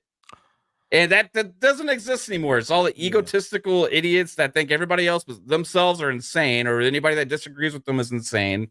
And it's just not the way it should work, right? Like, do better. Hashtag do better. I prefer people I prefer to see where that person is standing. I'm okay with the fanboy stuff. I know people it has this negative connotation around it anytime you say fanboy bias, anything like that. I just much prefer to see where people are standing at. Like, that way I know how to engage with you. You know what I mean? Yeah. And I think that's all you're asking, right? Essentially. Be transparent about yourself and your own preferences and biases. Like, how if you hate this kind of game, yet you're the one reviewing it, like, hey, might as well put, hey, I hate these kind of games, so you're not going to find any value in what I'm writing right now. Me and said I got to do this, so exactly. Yeah, like, if we being honest, I want to get Dave in here too, and obviously we can just kind of round robin this because salute. Like I said, we always talking about the problems and everything like that, but I like to just hear everybody's idea of what a fix would be essentially. Even chat, you guys let me know too. I mean, as unrealistic as it probably will be, because people are people, we're already in the shits. We're too far. So the likelihood of this being everybody doing a 180 and all of a sudden we getting a fair balanced opinion is probably never going to happen, but we can all daydream. We're currently in speculation town and we got both mayors here. So Dave, where are you at on this, bro? Solutions, man. Like, what how do we fix this? Okay, so what I think will happen over a little bit of time, and it could possibly be end of this next year, or maybe toward the end of this generation on to the next. But I think that with Microsoft continuing to hammer home all the great product that they've got coming, all the great studios and stuff that they're going to continue to buy, and they're going to invest back into the ecosystem, and that is the key word, is the ecosystem of Microsoft. The games that are coming, the games that we know that are in the works, or that they now have the opportunity to make and to make better, are going to eventually start to win over the average gamer. And that's you, me, all the people on this panel, and most people, probably everybody in the chat, are hardcore gamers to an extent that's like, if we do a podcast about gaming, I would consider us pretty much, we live, breathe, and poop gaming, because that's basically, we love it, and that's our hobby, that's our passion, and we are into it. There is a majority of the country that doesn't get into it as much as we do, but when it's there for them, like the Call of Duties where they play with their friends, the Maddens, or the NBA Live, or whatever game they play, those games, or Forza, when you play with your friends, it's so much fun, it's so much better, and you want to get in there, and you want to get in and play what your friends are playing. And as time goes on, right now we're in the best position for Microsoft to take back market share, to really grow the brand. Phil has done such an amazing job. Anybody that thinks Phil should have ever been fired should be smacked in the face, because they are absolutely ridiculously fanboyish, clickbaity, whatever you want to call it. He pretty much single-handedly put the system back on track. If he didn't go in there and have that talk, the discussion with Satya about what they could do. It was raps, buddy. Man, he bought into it, Mhm. and he's like, "I'll support this." And now Satya, who is the man, is all in. You know, when they all, even Sarah Bond, has the ability to close a deal up to, I think it's like $3 billion for a purchase without consulting the higher ups, just because they gave them that leeway to be able Yeah. to, if it's something you need to get now, get it. And if it's bigger than that, get us on the phone. We'll do a call in. I mean, it's that serious. And they have still $90 billion cash on hand that's available to them for purchases. They have 14 billion that was cash on hand from ABK after the purchase that they had in their coffers that are now Microsoft's coffers. So there is no end to what they can do. Obviously, it's about a balance. Yeah. They got to make a profit, show profit. Yeah. They can't just go out and buy everything. They're not going to do that. But they're in the best position to strategically buy everything that they need to do to get this, you get them on track where they need to go. And I really do think they continue that. They continue the marketing. They continue to push, and hopefully they'll better promote. They need to make a more simple explanation of Game Pass and its benefits so that then moms and dads can understand it clearly. Like, oh, this is inexpensive, and this is what my son or daughter wants. I can get that. I can afford that with the economy the way it is now. Mm-hmm. Those kind of things, if they can do those things, I think there is going to definitely be a light at the end of this tunnel. Now, some people are talking about in the chat, and I've heard people talk about, that maybe Sony or PlayStation's in big trouble. I don't know. There's a lot of rumors going around about that. Yeah. But I'm not going to hang my hat on that. I think that Microsoft needs to stay focused on what they need to do and get what they need to get done. There's a lot of deals they can make, a lot of things they can do. We don't know. We may we find out some things probably in the next couple of weeks as far as like Grand Theft Auto 6 and who has the marketing rights to that. There's no way it's coming to Game Pass. It doesn't make sense. No. But to get the marketing so they can be on a box on the shelf saying GTA 6 on an Xbox, that will sell consoles. That will get people flooding back to the ecosystem. Is one game where I wouldn't be surprised if they didn't give marketing rights to anybody. They don't need it. Like, they don't need anybody to promote the game at all. So I wouldn't be surprised. But they've done it before. They have. And it could be limited. It could even be 3 months. It could the be funny thing around with the that, holiday though, deal. Is like, even if they had the marketing rights for GTA 6, there would be still 2 times the amount of reviews on PlayStation 5 over Xbox Series X. Because we've seen that time and time again, which is going to be very interesting if that were to happen. Times will tell, man. I'm telling you, I'm telling you, they are on the way to taking back this market share. Eventually, when you've got people out there going to your sites and they have the Xbox and they're buying in on the Game Pass scenario, and they're slowly, when the money follows Microsoft eventually, those sites, when they see that their fans and people coming to them are going to be Xbox people, they're going to start changing their tune. Now, it's going to take them getting to the middle of the road first before they come to the quote unquote dark side. But I really feel that once the money turns, those sites, majority of those sites, and especially some of these MBG and stuff like that, that he flipped once, you might see him flip back at some point. Stay over there. We don't need it. Exactly. I have a quick question, PTK. Yeah. Just thinking about this, because Dave mentioned something that got me just my brain spinning a little bit, right? Sure.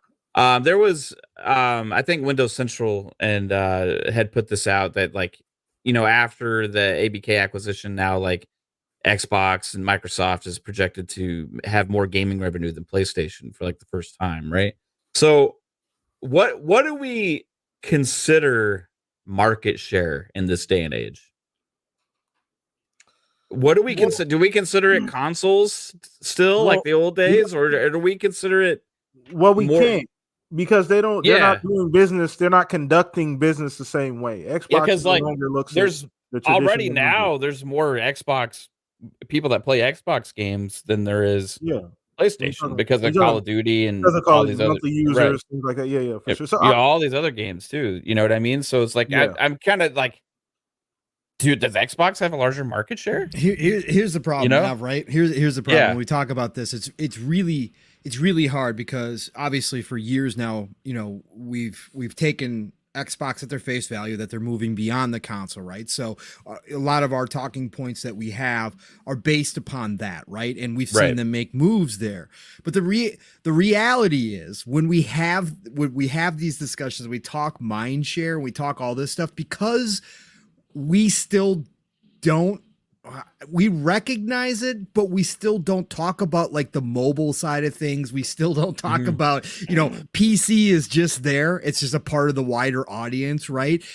So when we have these conversations, it's like we are still talking about the console market. So, for a lot Yeah. of our conversations, as much as we talk about the bigger picture, in reality, we're still kind of ourselves focused on the smaller picture at times, right? And I think that's where, like, when you just brought that up, it rang in my head because I was thinking about how our discussions usually go. And we Right. still talk about the popularity across the globe in console terms, about the mind share, right? We still talk about everybody still buying PS5, some areas of the world 7-1 over Xbox, right? It's crazy. Crazy. But to your point, Mav, they might be winning the bigger war, but we just don't hear about it because so much is said about the console market. That's just my opinion on it. Exactly. That's what I'm yeah, getting at yeah, here, right? Like, Yeah. in a way, they've already because of the ABK acquisition, they've already Right. gotten that. Well, that's what- it's interesting. That's what Dave was saying about them just putting themselves. They're just in a way more advantageous position. yes. They've taken all the arrows. They've taken Yeah. the rocks, the stones. The last 7, 8, 9 years, they've taken all of that. Phil taken all of that, and they put themselves in the best position they probably ever been since. I argue since that transition from the OG Xbox to the 360. This is the best position they've ever been in from a game standpoint, from studio, from everybody being on board. The money's there. No more, fucking chain gang where you got, management getting in the fucking way. You can't spend any money. You can't buy anything. You can't do anything. Let's just make the same, 4 or 5 games every year. That's all gone. Like, that's completely all gone. The entire culture of the company is completely different. So I think you're right, Dave, in one way. You got to kind of stay the course, right? Like, the proof is in the pudding. You continuously put out great games. Hopefully that helps. Will it ever actually be 50-50? Probably never, because people will just, settle on what they enjoy, and there's always going to be preference and bias. So that may never happen, but they can damn sure make a better case for themselves. So it's kind of where I'm at on that. But I guess, whoever wants to take over, Fuzz, Pong. I don't know if they're you're asking for what's the answer here. Well, I just think that the media has to, if it were to change from the outside, right, the media would have to have an epiphany. Xbox would have to become one of the cool kids like they were in the 360 days. I don't know if that's possible, bro. I'm starting to think. Right. But then the same problem could Yes. still exist, just on the opposite side. You know what I mean? It could, Mav. And to your point, you're correct. And I don't know if the perception, not to us. Again, when I speak on this stuff, this isn't us that are in this community that talk about this stuff all the time. I always have to say that because people always conflate these things when we're talking about this stuff. But the idea of what the best gaming experience is has changed and has formed into an extremely narrow view. Okay, if it's not Nintendo, right? Nintendo gets to do what they want to. Yeah, they're Disney. They do what they want over there. Okay, and everything they do is great. Their shit smells like roses, and their roses smell like better roses. Okay, so Nintendo does their thing. Hey, it's great But being when- a Nintendo fan. Right. But when it comes to the Xbox and PlayStation side of things, PlayStation to the wider audience has solidified a narrative that there is a cinematic gaming experience that is number one. And that if you play, not to say that you can't play other things, not to say that your Call of Duties don't ignore this fact, right? Not to say that there isn't exceptions to every rule, but that narrative has made it its way to the wider audience that still sees that now as like that movie experience where they get the most entertainment from those types. And other games, even if those same people play a Call of Duty or a Fortnite or something like that, they will still say that the Sony games, the God of Wars, those games are the best. Not to say that I don't think that they believe it. I think they do, but I think some of that was the propaganda that's been built up. Xbox currently as it stands has the most diverse lineup of gaming. I appreciate that. But this is why we see some of the pushback against like Starfield all of a sudden being archaic, being trapped in a time warp, that, oh my God, has Bethesda and Todd lost their way? They need to change how they make their games. Why are people saying that now after all these decades of games of the year? Well, because the perception of what is entertainment as far as gaming goes, or what the premium experience in gaming goes, has changed. And so I don't think I'm off base by saying this. So I don't know if they can, to your point, PTK, unless they start having some of those games hit, right? If Xbox starts making some of those, and again, I'm not saying they have to turn into Sony. I don't want that. I want them to remain diverse. But let's say Hellblade 2 knocks it out of the park. Is it possible that that could, surmount this overwhelming kind of feeling about Xbox? Sure, it could, but I don't know if there is a way forward at all times. And I think that for me, I'm at this point. You guys laughed when Mav said that the legacy media just needs to go away or die off. I'm in agreement with that. I'm at the point now where I do generally inside laugh at this nonsense because they're pouring gasoline on their own funeral pyre. And I think that the more they do it, the more the outcry becomes louder, the more that they lose influence and power, and eventually that will ripple out to the wider audience. Eventually, these voices here will get out there where people start side-eyeing what IGN says and starts questioning what other sites are writing articles about. And I think that eventually that will become replaced with a more balanced, or at least a more diverse look of, or a diverse chorus of voices from the podcasting community, from YouTube, from independent websites, from that kind of stuff that will kind of replace a lot of that legacy media even more so than it has already. And I think that could be a shift there if enough people that enjoy what Xbox is offering in their ecosystem and think it's a good thing get into that space where they start being heard. I think then you could see a shift, kind of a replacement theory. Yeah. And I think that's where we're at. But I do think they have an uphill battle no matter what. And definitely, I think it is partially created by the position they got themselves into, but also I think that speed bump has been added to and built upon and created into a barricade by a lot of other people too, trying to keep them out from ever getting back to that spot again in a lot of ways. So I think they do have an uphill battle, and it's going to be a fight all the way. Yeah. No, I understand. So no, I completely agree. And it's funny that you brought up the video game thing, as far as like maybe Xbox can, make those third person action narrative story driven games. And all of a sudden the praise comes showering down on Phil and Xbox, and they get a bunch of 95 Metacritic stuff. But ultimately it's ironic. The irony in that is that PlayStation's themselves are going the opposite direction with the kind of games that they're trying to make. So it's kind of ironic that, where this is a circular topic, right? So Fuzz, I know you got to get in here, bro. You got to get in here on this, as far as like, just once again, we've thrown out a bunch of different options, and once again, chat, we don't the reality is biases are always going to exist. You know what I mean? People are kind of set where they're set, especially like you're talking about old media. But going forward, can you see, a possible path here for Xbox, not only, but just for the industry as a whole, maybe just more balanced and fair takes? Yes, but it's definitely going to take a lot of time and effort. And I think the best thing that Xbox can do is to double down on what they've been doing. And and completely lean into the casual market. Market the Series S as best they can. They've been doing an awesome job with marketing more recently. Continue to lean into it.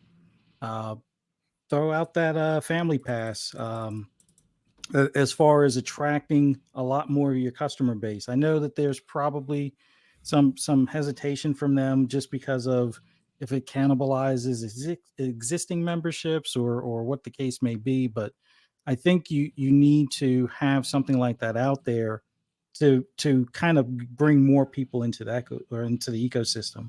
I think the next big thing would be to focus on a lot of these handheld PCs, whether it means you make your own device, whether it means you offer an operating system that can basically make it a portable Xbox, or it at the bare minimum a native app that allows you to have, because from my understanding, Steam would be fine if there's a native app or Game Pass on their service or on their store. So I would say if they can, see if they can make a native app that makes it a little bit easier for those that may not want to do the extra steps it takes to get the browser on their handheld PC, especially if they're new to PC gaming per se. Have a native app to make it even easier right out the gate. And then the other big thing would be to start looking at what are the most commonly purchased and played games outside of what they have in first party. Because as we've seen, they now have like 3 major titles that are 30 million plus as far as players. I would say it's like 4 or 5 that are 20 million plus, and probably a good another 10 or so that are 10 million plus. So I think they've gotten a good spread and variety of games within their own wheelhouse.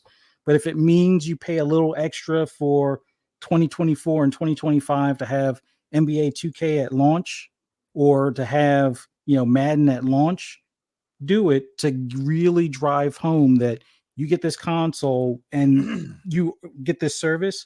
You already have access to all the games that you would normally have bought by just staying in this service. So with them having Call of Duty probably coming to Game Pass the beginning of next year, or not the beginning of next year, but like towards the holidays of next year, have it where 2K, Madden, and Call of Duty are in there. And I think it's a wrap at that. I won't say it's a wrap, but it would be the enthusiasts on Twitter that are PlayStation only fans.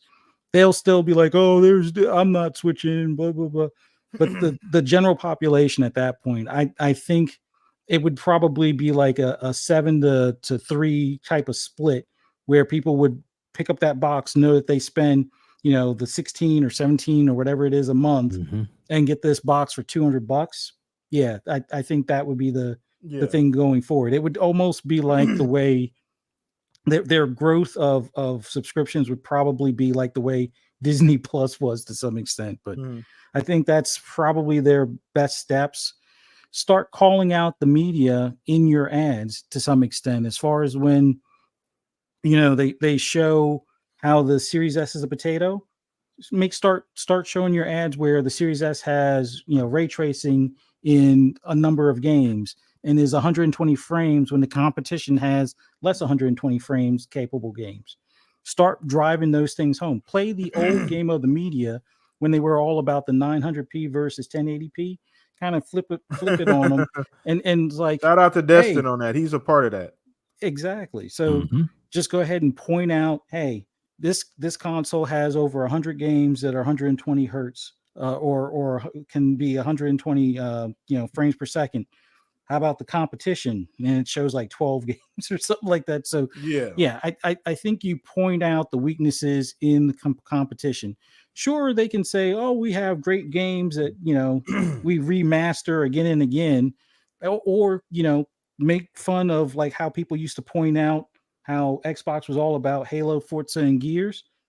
Like, hey, make fun of the other guys with The Last of Us 1, The Last of Us extended copy, The Last of Us director's cut, Last of Us, remixed, remaster, reboot, and, start, playing the, console war game to some extent in the general public's eyes, because the us enthusiasts, it's probably not going to, other than fuel the console wars on social media, but I think at that point you will probably hit home for a lot of those that are still in last gen consoles that are still either in their Xbox One or Yeah. PS4. And I think that would be a way to kind of make them look and say, hey, I could get the PS5 and I can get that The Last of Us 2, but I had that on PS4 and I could pay $10 to upgrade, or if I get the new console, I get access for like about that a month. I can get all these other games and have it where I have those in a subscription type of thing. So they got to play hardball like the way Sony did back when it was like, this is how you share a game. Show how you share a game with the family plan. Be like, hey, this is how you share games, not just one type of thing, and go from there. And I think that will, everything will work itself out in the end. Full court win. press. Yeah, Have full them play court to press. win. Yeah, exactly, Dave. Full court press from here on out, right? You've got all the advantages in a lot of different ways. Play up those advantages, right? It is full steam ahead now that after the ABK deal. Yeah. And I think that you need to do the full court press now in preparation for next gen. And I think that starts the second half of this gen is going to be vital. And then you start looking towards that beginning of next gen, what your plans are and how you are going to come out swinging. I've said it before. The way they are lining up these studios, the giant IP that they currently now own and have, if they can get those schedules and that roadmap lined up for that first year of the next gen, they could absolutely avalanche, tidal wave, anything anybody has ever done in the history of gaming. That includes the Dreamcast lineup, which is universally considered one of the best, if not the best launch lineup of all time. You could do that alone with first party titles if you get everything in order now. And I think now that the ABK deal is done, yes, their next move is the mobile market, and they're going to go after that mobile store. But my God, with that IP coming into that next generation, there could be no denying what they're going to bring to the table if they get it prepped. And I think that they are probably looking at that right now. Well, the cool thing about this is that we can actually have this conversation realistically, right? About like Xbox having all these options. I think that's what excites me, is because we couldn't do this 5 years ago. We couldn't have this conversation about, you know what I mean? Like we couldn't do this. So, and we've already said, BTK, the next 3 years of their lineup is already set. I mean, like pretty much. we see the lineup for the next 3 years. Like it's going to be incredible. They now have the roadmap of at least four games per year, AAA first party titles coming out. There is simply no denying that. Again, outside of another pandemic, something crazy happening, they are pretty much set in stone for the next 3 years on top of this year. So they are now in control of their destiny. We've talked about this before. They now control their own destiny going forward. They just need a full court press. We talked about, that was the whole strategy behind digging the moat. We've been saying that for 3-4 years now. Digging the moat, right? It sounds crazy like a buzzword, but that's exactly what they were doing. And it's been, it's been reiterated 10 times, even in legal jargon, even in court documents, it was talked about. You know what I mean? So, and this is the fruits of that labor, right? You put yourself in a position, you don't have to worry about all these random ass changes because trends come and go in the industry. You don't get a Fortnite every year, right? Like stuff happens, like shit comes out of nowhere, and you got a monster finna walk in the room and kick everybody's shit in GTA 6. Right. So you got to deal with that as well too. So like you're in a great position. They're highly advantageous. They got plenty of money. You know what I mean? The purse strings are completely loose. All the way up the chain of command is that everybody's on the same wavelength.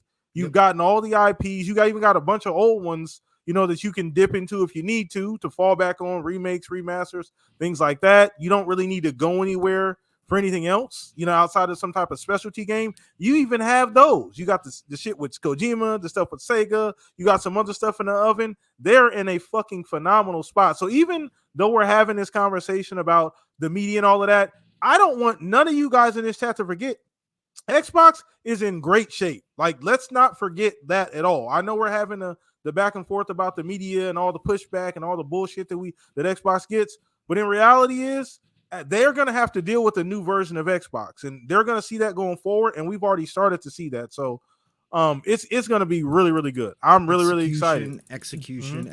Gotta pull it off. They got to do. Yep. Just imagine next year with all the games they have, plus the effect of the ABK stuff going into Game Pass, and then everything, all these shows are gonna have with all these games. I mean, it's gonna be nuts, dude. I do think next year's gonna be interesting because I think we're gonna get that PS5 Pro announcement. Yeah, you're gonna that's also probably gonna have happen. you're gonna have the new Switch 2. Nintendo, Mhm. right? So you're gonna have all these things going on next year while Xbox is in full stride and kind of paying off the dividends of everything they've been working on for a few years. And it's kind of almost going to be like this transition period for PlayStation and Nintendo, right? So it's going to be interesting to see what happens, man. But you know, next year everybody was saying, you know, hey, wait, don't release another Call of Duty yet. But also, they got an automatic massive seller next November with Black Ops. You know, like put it in that's the going to chamber. be. It's going to be huge, and that's the first Call of Duty game to have a 4-year dev cycle on it mean, too. So come on now, we're going to see at the right time. We're going to see what the results of that are, but I do think that the future, like as great as 2023 was, we haven't seen nothing yet, bro. Because even these games that we already got, they keep supporting. You know, we're going to see 5 years plus. Still support on most of those games at least. So it's just growing that player base, and over time, yeah, that will have an effect. Also that marketing and just that, I think the showcases and the directs and stuff like that are going to have a big impact too, because you saw after that Starfield direct how much talk there was, and like everybody's like, oh my god, this is actually and even really the cool, direct you know, earlier in the year as well too. Yeah. Mm-hmm. So over time, they just keep doing those kind of things, and then getting these and keep releasing these games. It'll have an effect. I just still think the games media sucks ass. Yeah, no, we might not. That might be unfixable. That we might not be able to fix that at all. We just gotta. But like you said, at the end of the day, it's gonna become apparent that Xbox is doing a damn thing, and you're gonna have to acknowledge that. If you don't, then you're gonna kind of sort yourself out at that point, right? Like it's gonna kind of cream kind of rises to the top. Everybody separates themselves. So I'm just excited about the future. I know you guys are too, chat. I want to get to this. I know we're kind of wrapping up the show here, but I kind of want to get to you mentioned Call of Duty next year. And obviously we got a little bit of information about the next one, Black Ops Gulf War. I kind of want to get a take on that. Like what's the strat for that for Xbox next year? Since you already kind of touched on it, Mav. Just quick round robin, everybody just give a quick opinion about like what is Xbox doing with that next year? So we'll start with you, Dave. Sorry, say the question again because you kind of went someplace. No, the next Call of Duty. No, you're good. I'm sorry. Yes. Next Call of Duty. So 2024, Black Ops Gulf War being made by Sledgehammer, right? Or is it Treyarch? Treyarch. Sorry, Treyarch. I'm sorry about that because same people that made Black Ops. Apologize. What is the strategy for Xbox with that game in particular? Like, what are they doing? Are we letting that fly Game Pass day one? What do you think they're going to do with that? That is probably a tough call in a numbers game. I would love to see the numbers on that. I'm thinking if they have the marketing rights, if they are absolutely 100%. Now everything's got to be equal. We know that it's got to be parity, every platform type thing. But is there any way Sony would still have the marketing rights for that game? We assume and speculate, but until that happens, Microsoft can't talk about what they have until they have it, if that makes sense. Yeah. Because of the way the contract reads, that's why they couldn't. You know, there's certain things they can do and certain things they can do within the parameters, and they are doing what they can. Like some of the advertising that was in like GameStop stores, where there was like that hasn't happened before, but they were able to find loopholes and things where they could. And they took advantage of those loopholes. So with that said, they are definitely, if they have the marketing rights, they should definitely put it in Game Pass, and they should spend millions and millions and millions of dollars in advertising that it is, you know, the best Call of Duty, new coming, blah, blah, blah. It's available here, and included in Game Pass for just $14.99 a month. Yeah, you would. I mean, there'll be so many casuals that'll be like, "What? Wait, what?" I mean, that's a super obvious move. Like I think that's gonna happen. So I mean, I'd love for them to do that though. I mean, you can never say for sure. I get what you're saying, Dave. But I'd love for that to happen, bro. It's such a great strategy. It should. I mean, like I said, if they have the rights to the marketing where they can put it on the boxes, every box, I don't care what system it is, every box needs to have the Call of Duty on there. Like, even if they, sure, put it on the front, blah, blah, blah, include in the system, whatever, your own version of the game.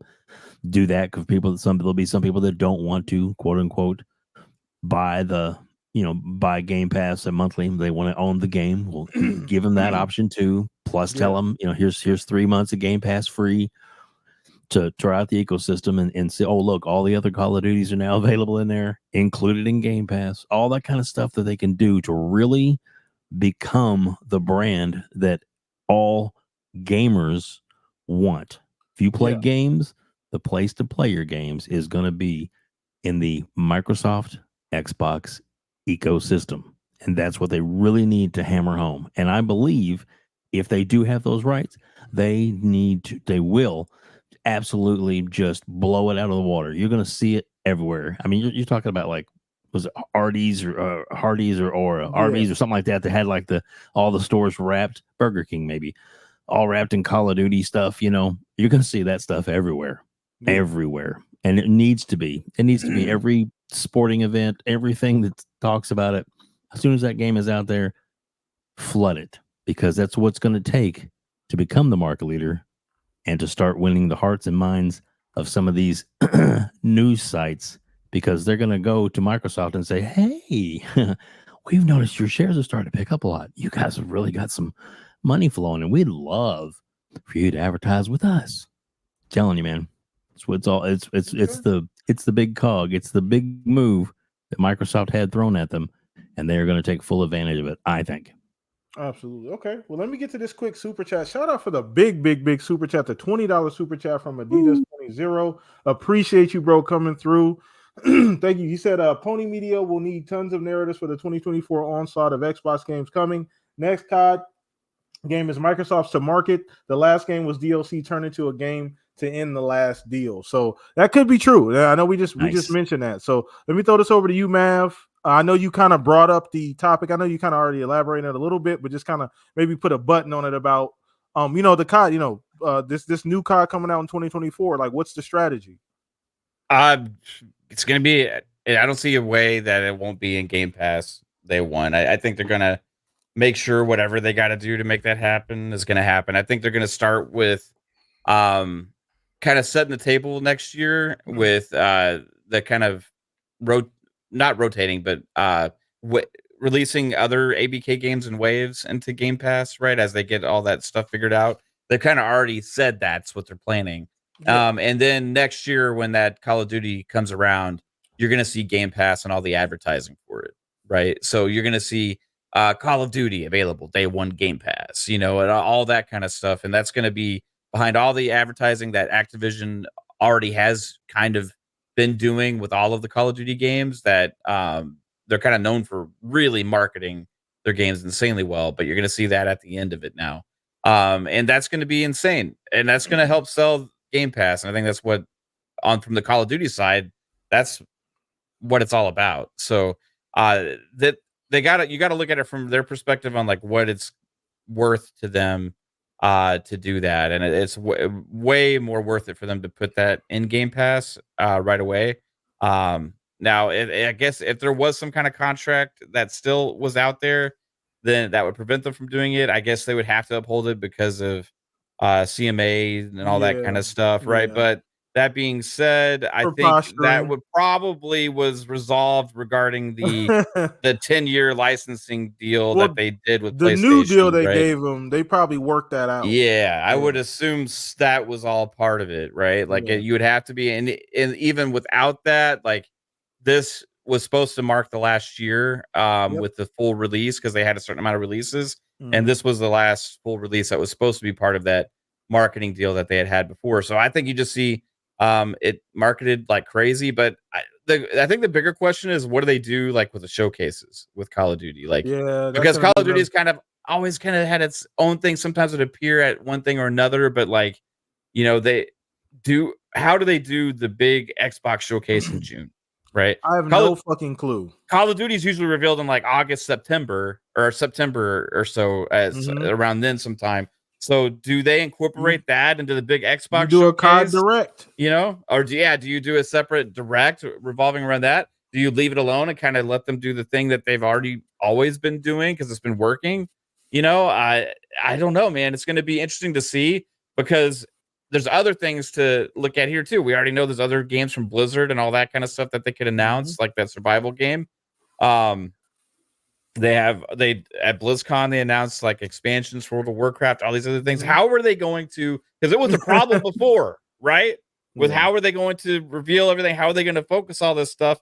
And now they have ABK and they have the Call of Duties. You have updates to those games. You have all these things. How are you going to incorporate that? How many different kinds of shows are you going to do to market all this stuff? What are you going to market things at one kind of show? Or are you going to create different kinds of shows? Like all these kind of things are like what I'm really looking forward to seeing what happens next year. I think you're going to kind of see like this evolution of it kind of getting incorporated over time where things are going to slowly evolve. Right. But I think there's going to be some things that we don't expect to happen next year happen because of this. And that's going to be crazy, bro.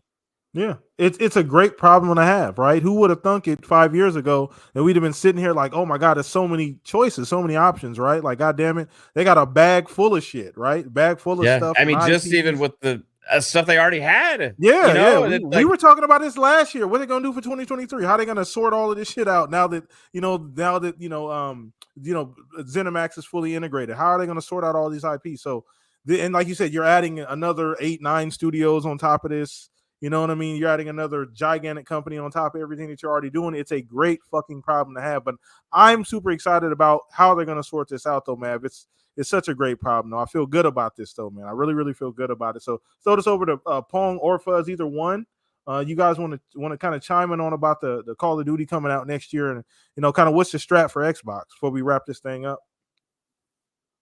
I would say the strategy is just make sure that things in Game Pass day and date.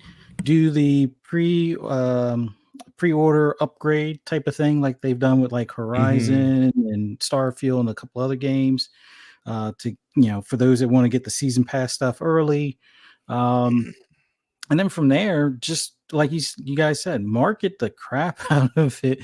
Whether it's every YouTube ad or every ad for any sports event or anything like that around that time, maybe the Sphere a couple more times type of thing. But the bundles if need be kind of deal. Series S bundles, at that point, the new 1 terabyte one, because you're going to need the 1 terabyte for the game, considering how much drive space is going to take. But just push that as much as you can.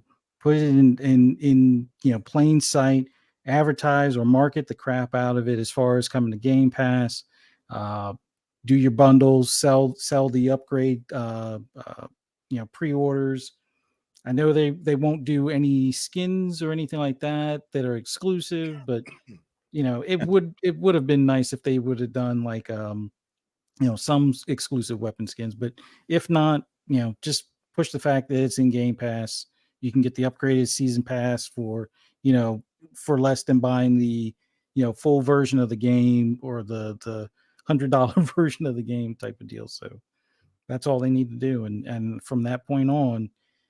Let's see how many media sites are talking about moving on, and if this game's another 4, even though it's had 4 years of dev time and stuff. We'll see if they expose themselves again. We'll see. It's gonna come out. We're gonna find out for damn sure as the year goes on. But go ahead and chime in on this, Pong. Where we at? Yeah, next year is, I think Mav laid it out pretty well. I think him and I are pretty much aligned in this, and I think everybody kind of understands the concept that I think next year, along with everything that Xbox has going on with all their first-party titles and all that good stuff, the rollout of the Activision Blizzard acquisition into Game Pass is going to be an ongoing thing throughout the year. Like Mav kind of pointed out, I think that is going to, they're going to use it. It is not going to be a massive dump of games. It is going to be a slow roll because they're going to use that as they should to their advantage. As much as gamers, we would all love to see just a massive dump. I would love to see them do that this year. But again, they're going to use it and they're going to market the hell out of it. So it's going to be a slow roll. I think that even Diablo will show up in Game Pass as soon as their first season or the big expansion drops. I think that'll be the perfect time to also advertise. Oh, by the way, if you're excited for the new expansion and you haven't jumped into Diablo yet, come on over to Game Pass. We're dropping it in there for you, and you can buy the expansion at a reduced cost, right? It's going to be one hell of a marketing win for Xbox next year as they do this. Again, this is my own speculation, but I think this is how it's going to happen. So they're going to roll out the ABK stuff all throughout the year. They're going to culminate it with the end of the year announcement that the new Call of Duty Black Ops Gulf War will be in Game Pass day and date. First time, and I think that is just going to be the cherry on top of everything else we get throughout the year. They've got the roadmap for Call of Duty. Activision spoke about this before the ABK deal was done, that they had the roadmap for Call of Duty laid out until I think it was 2027. So I don't think anything drastic is going to change outside of the fact that it will be available in Game Pass day and date. This being the longest developed Call of Duty so far. Shout out to Jasper who brought that up last night with Treyarch. 4 years working on the Infinity Ward engine version for the first time ever. I expect nothing less than quality from Treyarch, obviously, as one of the two best studios that do Call of Duty. I'm very curious how they're going to handle the Gulf War and the campaign, since it's rumored to be CIA focused, and the public knows a whole hell of a lot about the Gulf War at this point. So it is going to be I'm curious just from my own standpoint of how they're going to handle the story, how they're going to write it. So I'll be looking forward to that. And if it is in Game Pass, if our speculation is correct, our assumptions are right, then all the better for me, because that's one less thing I have to budget in. It means that I probably will spend, I'll be more likely to spend a little bit more elsewhere, and possibly an extra skin or two within Call of Duty next year, because it's going to be in Game Pass. It's going to be gigantic for them, and they're going to use it to their advantage. Mav does bring up the point that we've talked about. How do they show these Activision Blizzard games going forward in their own showcases, when generally speaking, Activision had their own big deal for Call of Duty. Blizzard has BlizzCon, which they highlight their games. That is the other thing that I am going to honestly be looking forward to next year, to see how Microsoft or Xbox decides to start integrating this stuff, because they do own the IP. And even if there is a set way of doing things during this long run of being king of the hill that Call of Duty's had, you still as a company want to use that IP for the benefit of Xbox in general. So at the showcase, do you wind up teasing Gulf War at the showcase and then do the normal rollout for Call of Duty? That's what I'm going to be looking forward to as well, because it's going to be a crazy moment, right? We sit back, and we talked about this plenty of times, playing Diablo and now playing Modern Warfare 3, to think that these gigantic franchises are now first-party Xbox titles it's just mind-blowing sometimes when you sit back and think about this. So Xbox is definitely going to punch that home. They started this year at BlizzCon with Phil Shelton at BlizzCon, but I think next year it ramps up even more as they roll out these Game Pass games and the back catalog in the Game Pass. They are going to hammer it into all of these stubborn heads out here that, yes, we now own the IP. This is first party. Yes, some of the biggest IP in gaming is now underneath the Xbox umbrella. Get used to it. You don't have to love it, but I'm going to try to make you like it. That's for damn sure. So guess what? We are going to show you time and time again what the $70 billion acquisition meant to us. So going to be exciting next year for sure, leading up to Gulf War. And I think they just kind of top off the entire year next year with Gulf War announcement for Game Pass. Awesome. Let me get to a couple of these quick super chats. So, Adidas. So, remember for 2 months, appreciate you, bro. He said 2024, get your popcorn and controllers ready for sure, bro. Then we got another $9.99 super chat from Spartan661. Thank you so much. Appreciate you. He said the content that all of you put out is more real than any media out there. Podcasts are so much more informative. I'm just glad some of us gamers realize how awesome you all are. Keep it up, everyone. Appreciate you so much. Yeah, This is why we 100%. do it, bro. This is why we do it for Yep, sure. We absolutely. thank you so much for that. So I think we're going to go ahead and wrap up the show on that note. It was a phenomenal show. Obviously, we had some other things we could have talked about, but I figured that Xbox tax topic would probably dominate the show, but it worked out perfectly. You guys have been fucking amazing. So many new people in chat. I hope you guys enjoyed the show. Hope you guys come back and see us next week. Same time, same place. But before we get out of here officially, I want to go ahead and give our guests some make sure they get enough screen time and let everybody know where they can find them. So first and foremost, Dave, I appreciate you, bro, for hanging out with us, coming out. You're always fun to have on here. Once again, guys, do us a favor and go follow Dave as well. All his info is down in the description. But Dave, let the people know where they can find you, brother. Thank you so much for having me on. I was just as big a fan listening to everybody talk as I was getting to talk myself. I absolutely enjoyed it, man. So, God, thank you so much for having me here. It's Outbreak Gamers at Outbreak Gamers. If you put that into to YouTube, you'll find me there, or WebDave on Twitter /X. And man, it's I don't know. I love it, man. Thank you so much for having me. Not a problem, man. You guys go check out Dave, man. We greatly appreciate him for hanging out with us, man. OutbreakGamers.com. The website is up. It's real. It's legit. Appreciate you, Dave. And once again, this will not be the last time we see Web Dave back on the channel. I might be on his podcast pretty soon as well, too. I hope we so. can find the time. But shout out to you, Dave. Appreciate you, man. So our next guest, obviously the cousin of the podcast. No introductories necessary at all. Mr. Mav, like I said, sending up that bat signal, but you always come through in the clutch. I appreciate you, brother. But if the people don't know Fun Speculation already, let them know where they can find you, Mav. Thanks for having me, cuz. Appreciate you, bro. No, it was fun, man. Great conversations to be had, as always here, and you guys all rock. Love just talking games with friends, and that's just what it's all about, right? So, if you want to have some other content to come check out with me in it, for some reason, come check out Fun Speculation on YouTube. We have shows Mondays, Tuesdays, Thursdays, and Fridays, and I'm going to be streaming tomorrow too, just to kind of put my own little spin on the Xbox tax thing. Nice. And might pick some things apart and stuff with the arguments against it. But yeah, come check that out tomorrow. I don't know exactly what time, but if you follow on Twitter on Fun Speculation, you'll kind of get an idea when I post it. So have a good one, everybody. Thanks. Appreciate you, man. Once again, man, you guys know what to do. Go follow Fun Speculation. Stop denying yourself the goodness, the greatness over there at Fun Speculation. People, do me a favor. Do us a favor here at the Shop Podcast. Go follow Mav. You will not regret it. One of my favorite people, one of my favorite gamers. Go show some support to all the stuff he has going on over there, man. So I appreciate you once again, Mav, for coming through. Shout out to Caitlin for allowing you, for giving you that extra time to come through as well, too, bro. Thank you so much for that.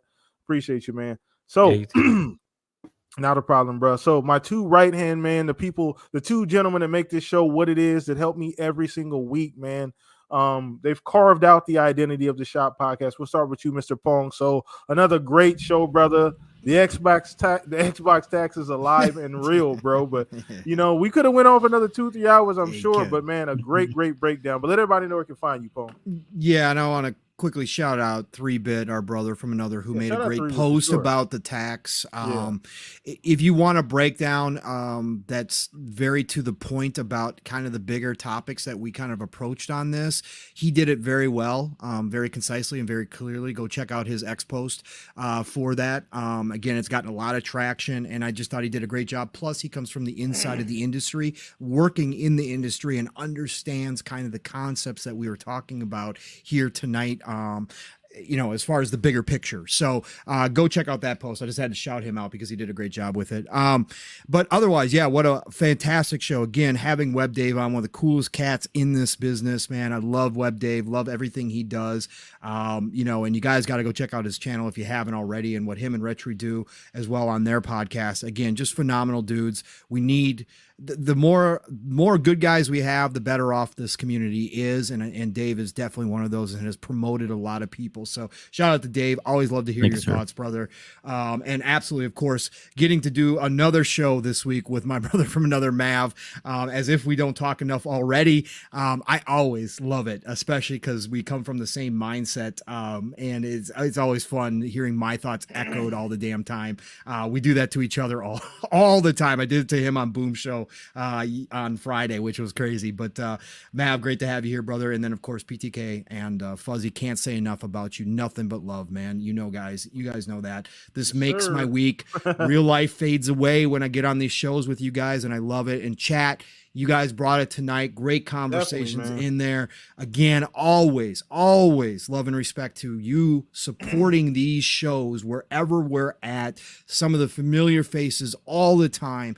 Love you all. And if you've been lurking or listening to it for 5 minutes or the whole time, don't care. Thank you for being a part of the show. You guys make this go. So I will not stop crediting you all for being what you are, which is a major cog to these shows. So thank you for that. Otherwise, everybody, you know how to find me. Pong Soul on Xbox, formerly known as Twitter. Pong Soul on the Xbox as well. And of course, did I say Pong Soul on Xbox, formerly known as Twitter? Pong Soul on X, formerly known as Twitter. I think I said it twice. Okay. Elon Musk bought Xbox. Yeah, oh my wow, God. Let's go. Or Xbox bought X from Elon. Let's go. Anyways, you can find me there. I'll follow you back if you follow me. Otherwise, you guys know the drill. Next week, it starts all over again. Again, I had the pleasure of finally being on a Boom Show. It's been like 8 months since I got to be on a Boom Show because of real life work not allowing me time off to do so. But we had a great show Friday, Breakfast with Boom. He does it 5 days a week. But Tuesdays, Xbox Factor podcast, my special show that I do enjoy still listening to. He always has a great panel. Be there every Tuesday, 12 p.m. Eastern, 11 o'clock Central Time for all good things green. And then Thursday nights, we didn't have a show this week because of Thanksgiving. But Mav and I will be back next Thursday for PM in the PM Pong, and Mav in the PM every Thursday over on the Fun Speculation Network. That starts at 7 p.m. Eastern, 6 o'clock Central Time. And then, of course, Friday nights, Xbox Ultimate, where the fam gets together. Whoo boy, things get crazy there, but we have a great conversation. We have lots of laughs. You got to join us Friday nights, 10 p.m. Eastern, 9 o'clock Central Time. And then, of course, Saturday mornings, my brother from another, Steel, Rain, and I. We get live, raw, and uncut every Saturday morning. We had another nice 4.5 hour show this morning where we didn't even do intros this morning. We didn't do intros. It was a crazy show. We just rolled right into Xbox Tax. Right. So that's what you're going to get on Living Split Screen. Split Screen's all one word every Saturday morning, 10 a.m. Eastern, 9 o'clock Central Time, 3+ hours. Buckle up, get your alarm set for every Saturday morning. And then back here, God willing, for another Shop podcast next week, where I get to spend time with two of my favorite people in this community, and PTK and Fuzzy. So everybody, it's the golden age of gaming. Whatever you're playing, wherever you're playing, get out there, play what you love what you play. Have a great rest of your weekend, and I'll talk to you all real soon. Thanks, PTK. Appreciate you, bro. Like I said, I always say the easy way to keep up with Pong is just follow him on X, man. He's on a bunch of different shows, but I appreciate you, Pong, every single week, bringing that energy. The Duracell battery of the Shop podcast, bro. Thank you so much. Just cannot replace that at all, man. Thank you so much. And last but not least, Mr. Fuzzy Belvedere, the smooth operator. Another great show. Got that Xbox tax out the way, bro. We was talking about that, but it's been a phenomenal show, phenomenal weekend as well. But let everybody know where they can find you, bro. Oh yeah, just want to thank you for having me on. It's always awesome being on here on the weekend, and it was awesome having Dave and Mav on here, and always love doing this show with you and Pong. So always appreciate this opportunity and just getting the chit chat with you guys and everybody, interacting with everybody in the chat. Thank you guys so much for checking us out, taking the time and listening and give us feedback and whatnot. Greatly appreciate it. And then for those that want to hear my endless rambles and rants on anything gaming related, just follow me on the app formerly known as Twitter at Fuzzy_Belvedere.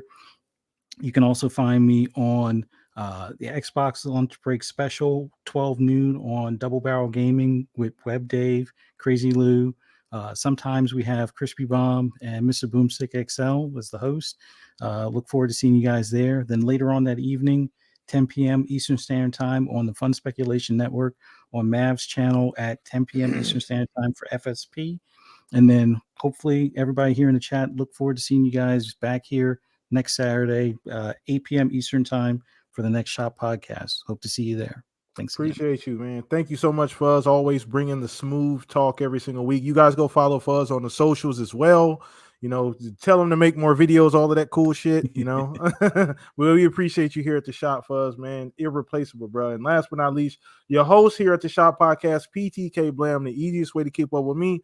Follow me on X. Hit me up on Xbox if you want to play some games. All of that information is down in the description. Once again, thank you, all the new faces, all the familiar faces. This is why we do this every single week, to see you guys every week, hear you guys, feel you guys' energy in chat. So we're going to continue to bring the goodness. So if you guys continue to decide to come back, man, you'll see more of that. So we'll see you guys next week.